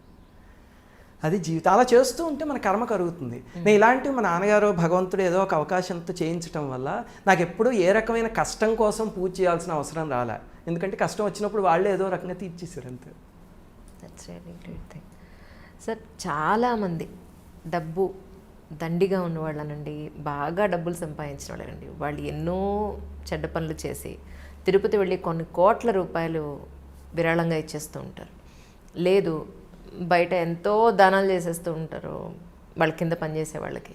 అంటే వాళ్ళు చేసిన అన్ని పాపపు పనులకి ఈ డబ్బులు లేదా ఈ అన్నదానాలు లేదా ఈ విరాళాలు ఇచ్చేస్తే సమసిపోతుంది అక్కడికి, మనం చాలా పుణ్యం చేసేసినట్ట లెక్క వాడు చేసిన పాపం. Logical question. First of all ఒకటి చెప్తాను, తిరుపతి వెళ్ళి కోట్ల దానాలు చేశారు అన్నప్పుడు మీ మైండ్లో కొన్ని క్యారెక్టర్లు కదిలి ఉండొచ్చు. ఆ క్యారెక్టర్లో తర్వాత జైలు శిక్ష అనుభవించిన వాళ్ళు ఉన్నారా? ఉన్నారు. మరి అయితే వెంకటేశ్వర స్వామికి ఈయన కోట్లు ఇచ్చేసాడో కిరీటం చేయించాడో కాబట్టి పక్షపాతం ఉండాలి కదా, ఎందుకు ఆయన జైలు శిక్ష అనుభవించాడు? సో వెంకటేశ్వర స్వామికి పక్షపాతం లేదు, అర్థమవుతుంది కదా. స్వామి తప్పించదలుచుకుంటే ఒక నిమిషంలో వాళ్ళని తప్పించేయచ్చు. పర్ఫెక్ట్. స్వామి తప్పించలేదు అంటే ఆయనకి అలాంటి బయాసిజం లేదు అసలు. రెండోది, వాళ్ళు ఎందుకు సుఖంగా ఉంటారు అంటే ఈ లాజిక్ కాస్త వినండి, ఇందులో కొంచెం మ్యాథమెటిక్స్ ఉంది. మనకెప్పుడు ఒక పుణ్యం అకౌంట్ ఒక పాపం అకౌంట్ రెండు ఉంటాయి ఏ మనిషికైనా. ఈ రెండు అకౌంట్లు కన్వర్జ్ అవ్వవు, మనం అనుకుంటాం కానీ అవ్వవు. మీరు పుణ్యం చేస్తారనుకోండి ఈ కొండ పెరుగుతూ ఉంటుంది, పాపం చేస్తారనుకోండి ఈ కొండ పెరుగుతూ ఉంటుంది. ఈ కొండ పెరిగినప్పుడల్లా దీన్ని అనుభవించడానికి కష్టాలు పడతాం, ఇది పెరిగినప్పుడల్లా దీన్ని అనుభవించడానికి సుఖాలు అనుభవిస్తూ ఉంటాం. అంతే తప్ప ఈ కొండ పెంచేసుకుంటే ఇది ఎప్పుడూ నలిఫే అవ్వదు. అంటే జీవితంలో నానా వెధ పనులు చేసిన వాడు ఉంటే వాడు ఒక ఎక్స్టెంట్కి వెళ్ళాక విపరీతంగా పుణ్యాలు చేసేసాను, పూజలు చేసేసాను, ఇది పోతుందా అంటే పోదు, ఇది అనుభవించి తీరాలంతే. వాడో వాడి పిల్లలో వాడి తర్వాత జన్మలోనో ఎక్కడో అక్కడ అనుభవిస్తారు వాడే. కానీ ఇది చేయడం వల్ల కొన్నిసార్లు ఏమవుతుందంటే, మీకు ఒక ఎగ్జాంపుల్ చెప్తా. మన దగ్గర పాపం కొండ ఎంత ఉందనుకుందాం, అంటే ఈ పాపం కొండ ఖరీదు 30,000 అనుకుందాం ఫర్ ఎగ్జాంపుల్. వీడు విపరీతంగా పుణ్యం చేసేసి ఒక 30 lakhs పుణ్యం కొండ సంపాదించాడు అనుకోండి. 30 lakhs సంపాదించాడు, ఒక సంపాదిస్తే ఇప్పుడు తీర్చాలి. 30,000 మీరు ఇచ్చేసినా సరే 30 lakhs మీ దగ్గర ఉన్నప్పుడు 30,000 ఇచ్చేస్తే మీకు ఆ పించి తెలుస్తుందా? తెలీదు. అందుకని మనం ఏమనుకుంటాం అంటే, చూసి వాడు ఏం కష్టపడలేదు ఏంటి అనుకుంటాం. పడతాడు, కానీ ఈ కొండను వాడు పెంచుకున్నాడంటే దీంతో పాటు ఇది బాగా పెద్దది ఉంటే ఆ కష్టం సివియారిటీ తెలీదు. అంటే ఎండలో గొడుగు వేసుకెళ్ళినట్టు, ఎండే అక్కడే ఉంటుంది కానీ ఆ గొడుగు పైన ఉంటుంది అనమాట. ఇది చిన్నదైంది అనుకోండి, అంటే వెధపనులు చేసేవాళ్ళే ఏ పుణ్యకార్యం చేయకుండా ఉండేవాళ్ళు కొంతమంది ఉంటారు. అది చిన్నదైందంటే అప్పుడు వాడికి వెంటనే ఇందాక నేను చెప్పినట్టు చేసిన పనికి ఏ జైలుకో వెళ్ళాల్సి వస్తుంది. కాకపోతే ఒకటి ఎప్పుడు గుర్తుపెట్టుకోండి, ఏ మోసాలు చేసో దగాలు చేసో డబ్బులు సంపాదించి దాన్ని హుండీలో వేసేసినంత మాత్రాన భగవంతుడు ఏం మెచ్చడు. కానీ ఇదే డబ్బులు వీడు తీసుకెళ్ళి ఏ అనాశరణాలయంలో వృద్ధాశ్రమంలో ఇచ్చి అక్కడ ఒక 20 మంది జీవితం పాడైపోతూ ఉంటే దాన్ని నిలబెట్టాడు అనుకోండి, ఖచ్చితంగా వీడు చేసింది మంచి పనే, సంపాదించిన మార్గం తప్పుడుదైనా సరే అప్పుడు వీడికి దక్కుతుంది. వీడు ఎవరిని మోసం చేసి కొట్టుకొచ్చాడో వాడికి పుణ్యం దక్కుతుంది వీడు చేసిన పనికి, ఆ డబ్బు వాడిది కాబట్టి. ఆ రకంగా మనకు అలా ఉన్నట్టుగా అనిపిస్తారు. కానీ అన్ని కేసులు చూడండి, కొన్ని పెద్ద పెద్ద ఆర్థిక నేరాలు చేసి దేశం వదిలేసి పారిపోయి ఎవడికి మొహం చూపిస్తే ఎక్కడ పట్టుకుంటారో అని ముసుగులు వేసుకొని తిరుగుతున్న వాళ్ళు ఉన్నారు. మనకి దృష్టిలో వాళ్ళు 1000 కోట్లు సంపాదించారు, ఏం సుఖపడుతున్నారు? హాయిగా ఇంట్లో ఉద్యోగం చేసుకుని కూర్చుంటున్నాం, మనం సుఖంగా ఉన్నాం వాళ్ళకన్నా అన్ని కోట్లు సంపాదించిన. మీరు చాలాసార్లు మంత్రబలం గురించి చెప్పడం జరిగింది. నిజంగా ఒక మంత్రం జపించడం వల్ల రిపీటెడ్గా దాని మీదే కాన్సన్ట్రేట్ చేస్తూ ఒక ప్లేస్లో కూర్చుని ఆ మంత్రబలం నిజంగా అంత ఉందంటారండి? అంటే నేను ఎప్పుడు దాన్ని ఫేస్ చేయలేదు. మిమ్మల్ని అడుగుదాం అనుకుంటున్నాను, ఎందుకంటే లేడీస్ కొంతమంది మీరు 24/7 నెలంతా మీరు కూర్చుని మీరు పూజ చేసుకోగలరు, లేదా ఒక మెడిటేషన్ మీరు చేసుకోగలరు. బట్ ఆడవాళ్ళకి అంత అవకాశం ఉండదు. సో నిజంగా మంత్రానికి అంత బలం ఉంటుంది. ఇప్పుడు నాకు జీవితంలో ఇలాంటి అనుమానాలు వచ్చేవి. నేను ఒక సంఘటన చెప్తూ ఉంటాను మల్టిపుల్ వీడియోస్లోను, ఎందుకంటే అది నా జీవితానికి ఒక బ్రేక్ త్రూ. అది మీరు విన్నారో లేదో తెలియదు, మా అబ్బాయి పుట్టిన సంఘటన. ఓకే. ఏమైందంటే నాకు ఒక కూతురు పుట్టింది ఫస్ట్, శ్రీవాణి అని మా అమ్మాయి. తర్వాత నా భార్యకి ఒక కాంప్లికేషన్ వచ్చింది, అది అయ్యాక వచ్చేదో సర్జరీ చేయించాల్సి వచ్చింది. వాళ్ళ సర్జరీ చేసినాక మీకు ఇంకా పిల్లలు పుట్టరు, కాకపోతే మీకేం ప్రాబ్లం లేదు, ఒక అమ్మాయి ఉంది కదా, యూ లివ్ హ్యాపీలీ అని చెప్పేసి ఇంటికి పంపించారు. పంపిస్తే మాకు పిల్లలంటే పిచ్చి, నాకు నా భార్యకి. అయ్యో అసలు ఎవరైనా ఇప్పుడు చిన్న పిల్లాడిని పట్టుకొస్తే నా దగ్గర 2-3 hours వదిలేసినా నాకు ప్రపంచం తెలియదు అంతే. ఇంకా పిల్లాడిని అలా చూసుకుంటూ ఆడేసుకుంటూ ఉంటాం మేము ఇద్దరం అంతే. దాంతో మాకు అయ్యో ఇంకొకళ్ళు ఉన్నా బాగుండేది అని చెప్పి బాధ కలిగింది. అప్పుడు వెళ్ళి అన్ని హాస్పిటల్లో ట్రై చేస్తాం, బెంగళూరు, చెన్నై, హైదరాబాద్ అన్ని. చేస్తే వాళ్ళు స్కానింగ్ కొత్తగా ఫ్రెష్గా తీసేవారు. చూసి బాబు ఎలా పుట్టరు అవకాశం లేదు అసలు, మీకు ఎవరు దొరికి డాక్టర్ చెప్పలేదా సర్జరీ చేసిన? చెప్పారండి. సెకండ్ థాట్ న్యాచురల్గా పిల్లలు పుట్టే అవకాశం లేదు ఇక్కడ ఓకే అని చెప్పి తేల్చేశారు అందరూ. అలాగా 5 సంవత్సరాలు అనుకుంటా ప్రయత్నించాం. అప్పటికి నేను నా సాఫ్ట్వేర్లో అన్నీ బాగానే సాగుతున్నాయి, నా సైన్స్ అవన్నీ ఇక్కడ దాకా ఉన్నాయి, నేను చేసే పూజలు ఉన్నాయి. అప్పుడు ఏమైంది, రామాయణంలో కొన్ని కాండలు ఉన్నాయి. రామాయణం అసలు మంత్రపూరితం, మహర్షి రాసింది. అందులో కొన్ని పర్టిక్యులర్ కాండలకి కొన్ని శక్తులు ఉన్నాయి. అవి ఎక్కడంటే ఉమా సంహిత అనే దాంట్లో పరమేశ్వరుడు చెప్పినవి ఉన్నాయన్నమాట. అంటే ఒక 24 కాండల్ని రామాయణంలో తీసి ఈ కాండ చేస్తే ఈ ప్రయోజనం వస్తుంది, ఈ కాండ చేస్తే ఈ ప్రయోజనం వస్తుంది అని పరమేశ్వరుడు చెప్పినట్టు. దాంతో మా నాన్నగారు అవి ఎవరెవరికో చెప్పేవారు, వాళ్ళకి ఏవో పనిచేసేవి. అందులో పిల్లలు పుట్టడానికి ఒక కాండ ఉంది, రామాయణం బాలకాండ. ఓకే బాలకాండలో 15-16 సర్గలు ఉన్నాయి. అవి అందులో దశరథుడు పుత్రకామేష్టి చేసే కథ అన్నమాట. అది చదివితే పిల్లలు పుడతారు అన్నారు. దాంతో నేను నవ్వుకున్న అన్నగారు, ఏ డాక్టర్లు చూసి పిల్లలు న్యాచురల్గా పుట్టడం ఇంపాసిబుల్ ఈ కేసులో అని చెప్పింది. ఎలా పుడతారండి అసలు, మన దేవుణ్ణి కోరుకోవడానికైనా లాజిక్ ఉండొద్దా అని అడిగారు. అడిగితే మా నాన్నగారు అన్నారు, అరే లాజిక్ ఎక్కడ ఎండ్ అవుతుందో అక్కడ భగవంతుడు స్టార్ట్ అవుతాడు రా అన్నారు. అని చెప్పి సర్లేండి, ఇంతకీ ఏం చేయాలి, ఆయన పెద్ద ఆయన మాట కాదండి, ఎందుకని అంటే నాకు అపారమైన గౌరవం. దాంతో ఏం చేయాలంటే ఈ పారాయణ 20 రోజులు చేయంటారు, నువ్వు నీ భార్య కూర్చుని చేసి రోజు పాయసం తయారు చేసి కొంచెం ఆరిగింపు అక్కడ పెట్టి అప్పుడు ఈ శ్లోకాలు చదవండి. ఆ పాయసానికి ఆ శక్తి వస్తుంది, అది మీరు కన్జ్యూమ్ చేయండి, మీకు పిల్లలు పుట్టిస్తాడు భగవంతుడు. అంటే నేను చెప్పా, ఓహో అంటే మన శరీరంలో ఏదో ఆర్గాన్ లేకపోతే పాయసం తింటే అది మొలుస్తుందండి, ఎలా పుట్టిస్తాడండి? సర్జరీ చేసిన డాక్టర్ తనకి ఇంకా పుట్టరని చెప్పారు. ఎలా చేసి చూడరా, ఎందుకో మహర్షి చెప్పారు 20 రోజులు చేయండి అన్నారు. చేయడం మొదలుపెట్టా. ఏదో ఎలాగ మొక్కుబడిగా ఏదో తతో రావణని తాయా సీతాయా శత్రు ఇలా మొదలెట్టా అనమాట. మొదలు పెడితే ఒక ఫస్ట్ టైం చేసినప్పుడు 19 days చేస్తా. 20th day ఇంకా రోజుతో అయిపోతుంది పారాయణ. సో పొద్దున్నే మా నాన్నగారు ఈ రోజుతో అయిపోతుందండి, గెట్ రెడీ, మీకు మనవాడు పుట్టేస్తాడు, రెడీగా ఉండండి అని చెప్పా సర్కాస్టిక్గా. అవును చెప్పాక ఆ రోజు పారాయణ కూర్చుంటున్నాం, కరెక్ట్గా ఫోన్ వచ్చింది. వచ్చేసరికి అప్పట్లో నా శ్రద్ధ ఎంత ఉండేదంటే పారాయణ కూర్చుంటే ఫోన్ ఆపాలన్న సెన్స్ కూడా ఉండేది కదా. మొదలుపెట్టి ఫోన్ ఎత్తే ఎవరో బంధువులు చనిపోయారు అని వచ్చింది. ఆశౌచం. అయ్యో. పారాయణ వదిలేసి బయటకు వచ్చేసా కాళ్ళు కడుక్కుని పూజా మందిరంలోంచి. సర్లే నాన్నగారు చేయమన్నారు, నెక్స్ట్ మంత్ మళ్ళీ చేద్దాం మొదలుపెట్టాం. చేశాను నెక్స్ట్ మంత్ చేస్తే ఈసారి 18th day అయ్యేసరికి నా భార్యకి ఏదో ఇబ్బంది వచ్చింది, పారాయణ కట్ అయిపోయింది. ఓకే, ఇదేమిట్రా ఇదేదో విచిత్రంగా ఉంది, పారాయణ చేయలేకపోతున్నాను ఏమిటి. సరే 3rd time ఖచ్చితంగా చేద్దాం అని కూర్చున్నా.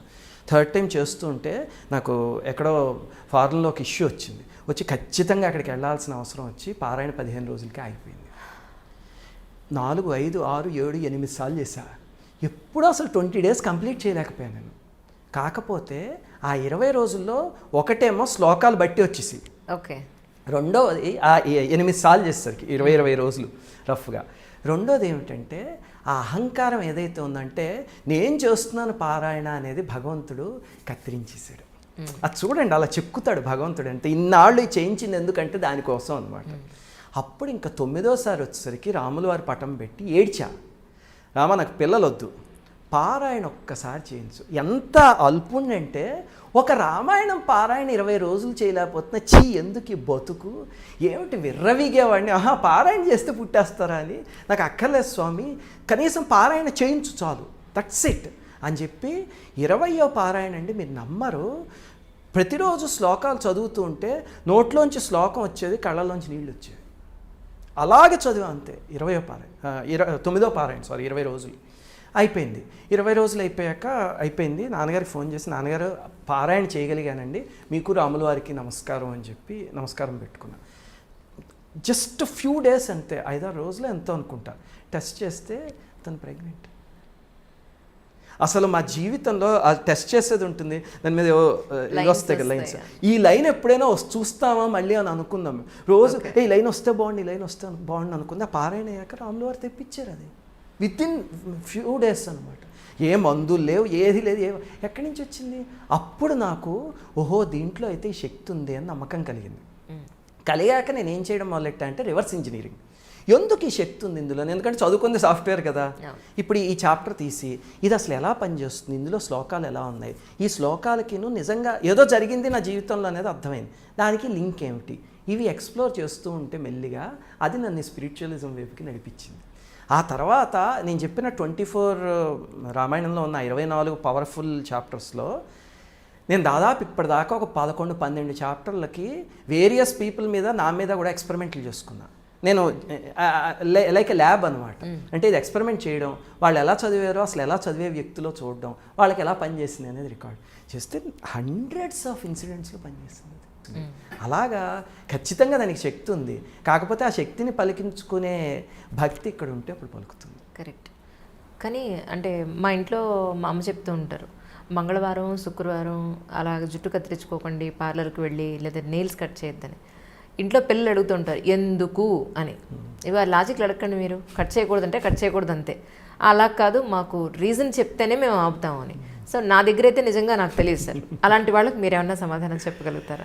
ఇక్కడ 2 యాంగిల్స్ ఉన్నాయండి. మనకి శాస్త్రంలో చెప్పేదానికి దేనికైనా సరే మామూలుగా ఒక భౌతికమైన యాంగిల్ ఒకటి ఉంటుంది, అలా కాకుండా ఉపాసనాపరమైనది ఒక యాంగిల్ ఉంటుంది. ఇప్పుడు భౌతికమైన యాంగిల్ చూస్తే పూర్వకాలంలో ఈ కొంచెం చెయ్యకూడని ప్రక్రియలు చేసేవాళ్ళు ప్రతి 2-3 ఏళ్ళకే ఒకళ్ళు ఉండేవారు. ఓకే. ఈ కాలంలో అవన్నీ లుప్తం అయిపోయాయి ఆధ్యాత్మికతతో పాటును. కానీ పూర్వకాలంలో అలాంటి వాళ్ళు నెగిటివ్ చేసేవాళ్ళు చాలామంది ఉండేవారు. వాళ్ళకి ఇవేవైనా దొరికితే చాలా తేలిగ్గా చేయొచ్చు ఆ పనులు. అందుకే మన పెద్దవాళ్ళు ఎప్పుడు సాయంత్రం పూట్ల గోళ్ళు తీసుకుని జుట్టు కట్ చేసుకుని గోడవతలు పాడేయకండి అని చెప్పేవారు. నాకు తెలిసి అలా ప్రారంభం అయ్యి ఉండొచ్చు అది. ఈ కాలంలో అసలు అలాంటి విద్యలు చాలా వరకు లుప్తం అయిపోయాయి. జనాల్ని భయపెట్టడానికి తప్ప ఎందుకు ఉపయోగించట్లేదు అవి, అనవసరంగా భయపెట్టి డబ్బులు దండుకోవడానికి. అందుకని అలాంటిది అయ్యి ఉండొచ్చు ఫిజికల్గా చూస్తే. ఉపాసనా పరంగా చూస్తే ఏమిటంటే ప్రతి తిథికి ప్రతి వారానికి సూర్యోదయానికి సూర్యాస్తమయానికి అధిదేవతలు కొంతమంది ఉన్నారు. ఓకే. మీరు ఉపాసన రోజు చేయడం మొదలు పెడితే మీకు అధిదేవతతో కనెక్ట్ ఏర్పడుతుంది. ఆ అధిదేవతలకి కొన్ని ప్రీతికరమైన పనులు ఉన్నాయి, కొన్ని ప్రీతి లేని పనులు ఉన్నాయి.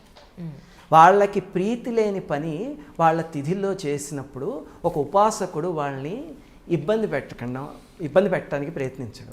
దానికోసం అని వాళ్ళకి ఏ పని అయితే ఇష్టం లేదు. ఇప్పుడు లక్ష్మీదేవి ఉన్నారు. లక్ష్మీదేవి అంటే సంపద మన దాంట్లో.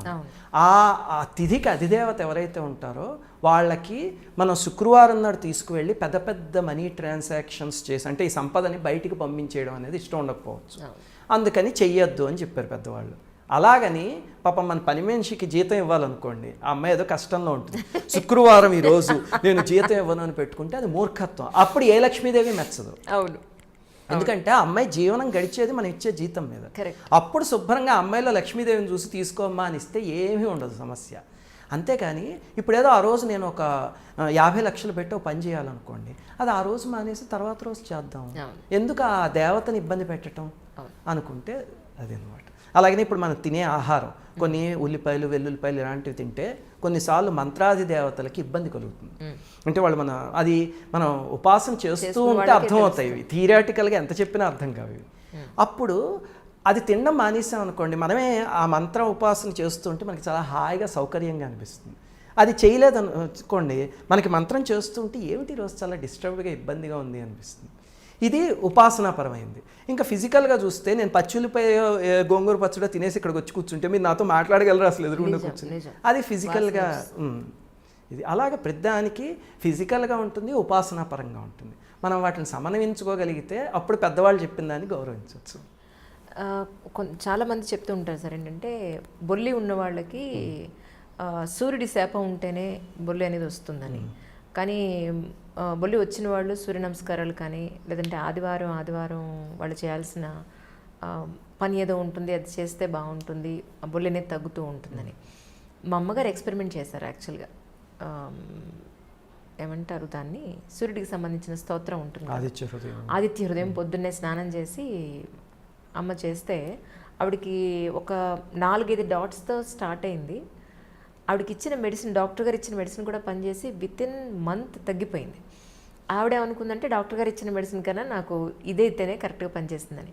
అది ఏమన్నా అపోహ అంటారా? మీ వరకు ఏమన్నా వచ్చిందా? మంచిది అడిగారు. నాకు ఇలాంటి సంఘటనలు జరిగిన ఉన్నాయి, చెప్తాను. మొట్టమొదటిది ఏమిటంటే అరసవెల్లి తెలుసు కదా మీకు? అవునండి. అరసవెల్లి సూర్యనారాయణ స్వామి టెంపుల్కి మోస్ట్ ఫేమస్. అయితే అక్కడ ఈశ్వర సత్యనారాయణ గారు అని ఒక మహనీయుడు మంత్రవేత్త ఒక ఆయన ఉండేవారు. ఆయన 1975 దాకానే ఎప్పటిదాకానే ఉన్నారు. ఆయన ఒకసారి వాళ్ళ తల్లికి బొల్లు వ్యాధి వచ్చేసింది, లుకోడర్మా అంటాం కదా, అది వస్తే అప్పుడు ఆయనకి సౌరమంత్రం తెలుసు. సౌరమంత్రం అనేది ఆదిత్య హృదయం కన్నా ఇంకా చాలా పవర్ఫుల్, అది వేదంలో పాఠం అనమాట, ఋగ్వేదంలో ఉంది. దాంతో అమ్మ నేను సౌరమంత్రం చదువుతా, ఆయన ఆ మంత్రసిద్ధి చేసుకున్న ఆయన, నువ్వేమో అరసవెల్లి ఆలయం చుట్టూ 108 ప్రదక్షిణాలు చేయి ప్రతి ఆదివారం నాడు. ఎందుకంటే అరసవెల్లిలో ఉన్న మూర్తి అది మామూలు మూర్తి కాదు, వెరీ పవర్ఫుల్. అంటే అది మన శిలామూర్తి అని కూడా చెప్పలేం, అది సూర్యనారాయణ దగ్గర నుంచి భూమి మీదకి చాలా విచిత్రంగా వచ్చిన ఒక స్వరూపం, మన వెంకటేశ్వర స్వామి లాగా. దాంతో ఆ మూర్తి ఆదివారం నాడు ఇంకా యాక్టివేట్ అవుతుంది కదా, నువ్వు ప్రదక్షిణాలు చేయమ్మా, నేను ఇది చదువుతాను, మనం 7 వారాలు చేసి చూద్దాము ఏం పని చేస్తుందో, సూర్యుడికి 7 అంటే ప్రీతి కదా అన్నారు. అని వాళ్ళు కూర్చుని చేయడం మొదలు పెడితే 3వ వారం అయ్యాక బయటకు వచ్చి అక్కడ ఇంద్రపుష్కరిణి అని ఒకటి ఉంటుంది, అందులో స్నానం చేశాక చూసుకుంటే వాడు ఒంటి మీద మచ్చలు లేవు. ఇది నాకు విన్నాక నమ్మాలా నమ్మకూడదా అని అనిపించింది. మనకి ఎప్పుడూ దురదృష్టం ఏమిటంటే మనం కళ్ళతో ఏది చూసామో అదే నమ్ముదాం అనుకుంటాం, కానీ కొన్ని మనం కళ్ళతో చూడలేము, కొన్ని మనం లైఫ్ స్పాన్లో చూడలేము. ఎన్నేళ్ళు బతుకుతాం? 50 ఏళ్ళు 60 ఏళ్ళు బతుకుతాం. ఇవన్నీ ఎక్కడ చూసేస్తాం మనం? మనిషి మూర్ఖత్వం ఏమిటి అంటే నేను కళ్ళతో చూడండి ఏది నమ్మను. కానీ ఇదే అన్న మూర్ఖుడు బిస్కెట్ ప్యాకెట్ మీద ఎక్స్పైరీ డేట్ ఉందనుకోండి, ఆ వేసిన వాడు నేను కళ్ళతో చూస్తున్నప్పుడు వేసాడా తయారు చేసేది ఉండదు, చూసి ఎక్స్పైరీ డేట్ ఉందని చెప్పి కొనేసుకుంటాడు. ఇది నమ్ముతాడు, ఋషి చెప్పింది నమ్మడు. అది మనిషికి ఉన్న వీక్నెస్. అది దాంతో ఇలాంటి సంఘటనలు విన్నాక నాకు ఎక్స్పెరిమెంట్ చేయాలనిపించి నా దగ్గరకు ఒక పెద్ద ఆయన వచ్చారు. ఆయనకి ఈ వ్యాధి వచ్చింది. ఆయన చాలా అమ్మవారిని అది ఉపాసన చేసే వ్యక్తి. దాంతో అన్నయ్య ఏమంటే లెటస్ ఎక్స్పెరిమెంట్ పనిచేస్తుంది అన్నారు కదా పెద్దవాళ్ళు, చూద్దాము అని చెప్పి అది ఇచ్చి ఆయన అలాగే వేదం అవన్నీ చదువుకుంది ఆయన. దాంతో ద్వాదశార్యాస్తుతి అని ఒకటి ఉంది, ఒక చిన్నది. ఇది ఓ 40 రోజుల పాటు ప్రతిరోజు చొక్కా విప్పుకొని పొద్దున్న ఒక టైంలో పడే కిరణాలని మిత్ర అంటారు, సూర్యుడి కిరణాలని, అవి మనకి హెల్ప్ చేస్తాయి. ఇంకో టైంలో పడేవి మొక్కలకి హెల్ప్ చేస్తాయి. అలా రకరకాలు ఉన్నాయన్నమాట మన ఋషులు చెప్పినవి. ఆ కిరణాలు మీద పడేలాగా చొక్కా విప్పుకొని సూర్యుడికేసి తిరిగి ఈ ద్వాదశార్యాస్తుతి చదవండి. అలాగే మీకు కుదిరితే వేదం వచ్చు కాబట్టి అరుణ ప్రశ్న ఉంది, అది చదవండి, ప్రయత్నించి చూద్దాం అన్న. కొన్ని విదిన్ ఫ్యూ డేస్ ఆ మచ్చలకి ఫస్ట్ ఇక్కడ పెద్ద మచ్చ ఉందనుకోండి, దాని మధ్యలో స్కిన్ కలర్లో ఇంకొక మచ్చ రావడం మొదలెట్టి అలా ఎక్స్పాండ్ అయ్యి ఆ తర్వాత ఆ మచ్చలు మొత్తం పూడి చేసి స్కిన్ అయిపోయింది. అలాగా నేను చూసే ఆశ్చర్యపోయాను అసలు ఎలా తగ్గింది అని. ఇప్పుడు మీ అమ్మగారి విషయానికి వస్తే, మీ అమ్మగారికి ఎప్పుడు కూడా ఇలాంటి స్తోత్రాలు గుర్తుపెట్టుకోండి, కొన్నిసార్లు అవే తగ్గిస్తాయి, కొన్నిసార్లు సరిగ్గా తగ్గించేవాడి చేతిలోకి తీసుకెళ్ళి మన పడేస్తాయి కూడా. కరెక్ట్ అండి. లేకపోతే రాంగ్ పర్సన్ చేతిలో పడి ఓ 1,00,000 రూపాయలు పోగొట్టుకుని ఇంకా ఎక్కువ తెచ్చుకోవచ్చు కదా. మరి ఏదో ఒక వీధిలో 2 డాక్టర్లు ఉంటే ఈ హాస్పిటల్కి వెళ్ళడానికి బదులు దీనికి వెళ్ళాలి అనే ప్రచోదన ఇక్కడ ఎవరు చేస్తారు? ఆ స్తోత్రం చేస్తుంది అని చెప్పి. Correct, that's wonderful. మన భారతదేశంలో ఎన్నో కులాలు, ఎన్నో మతాలు, ఎన్నో ఆచార వ్యవహారాలు ఇన్ని రకాలుగా ఉన్నాయి.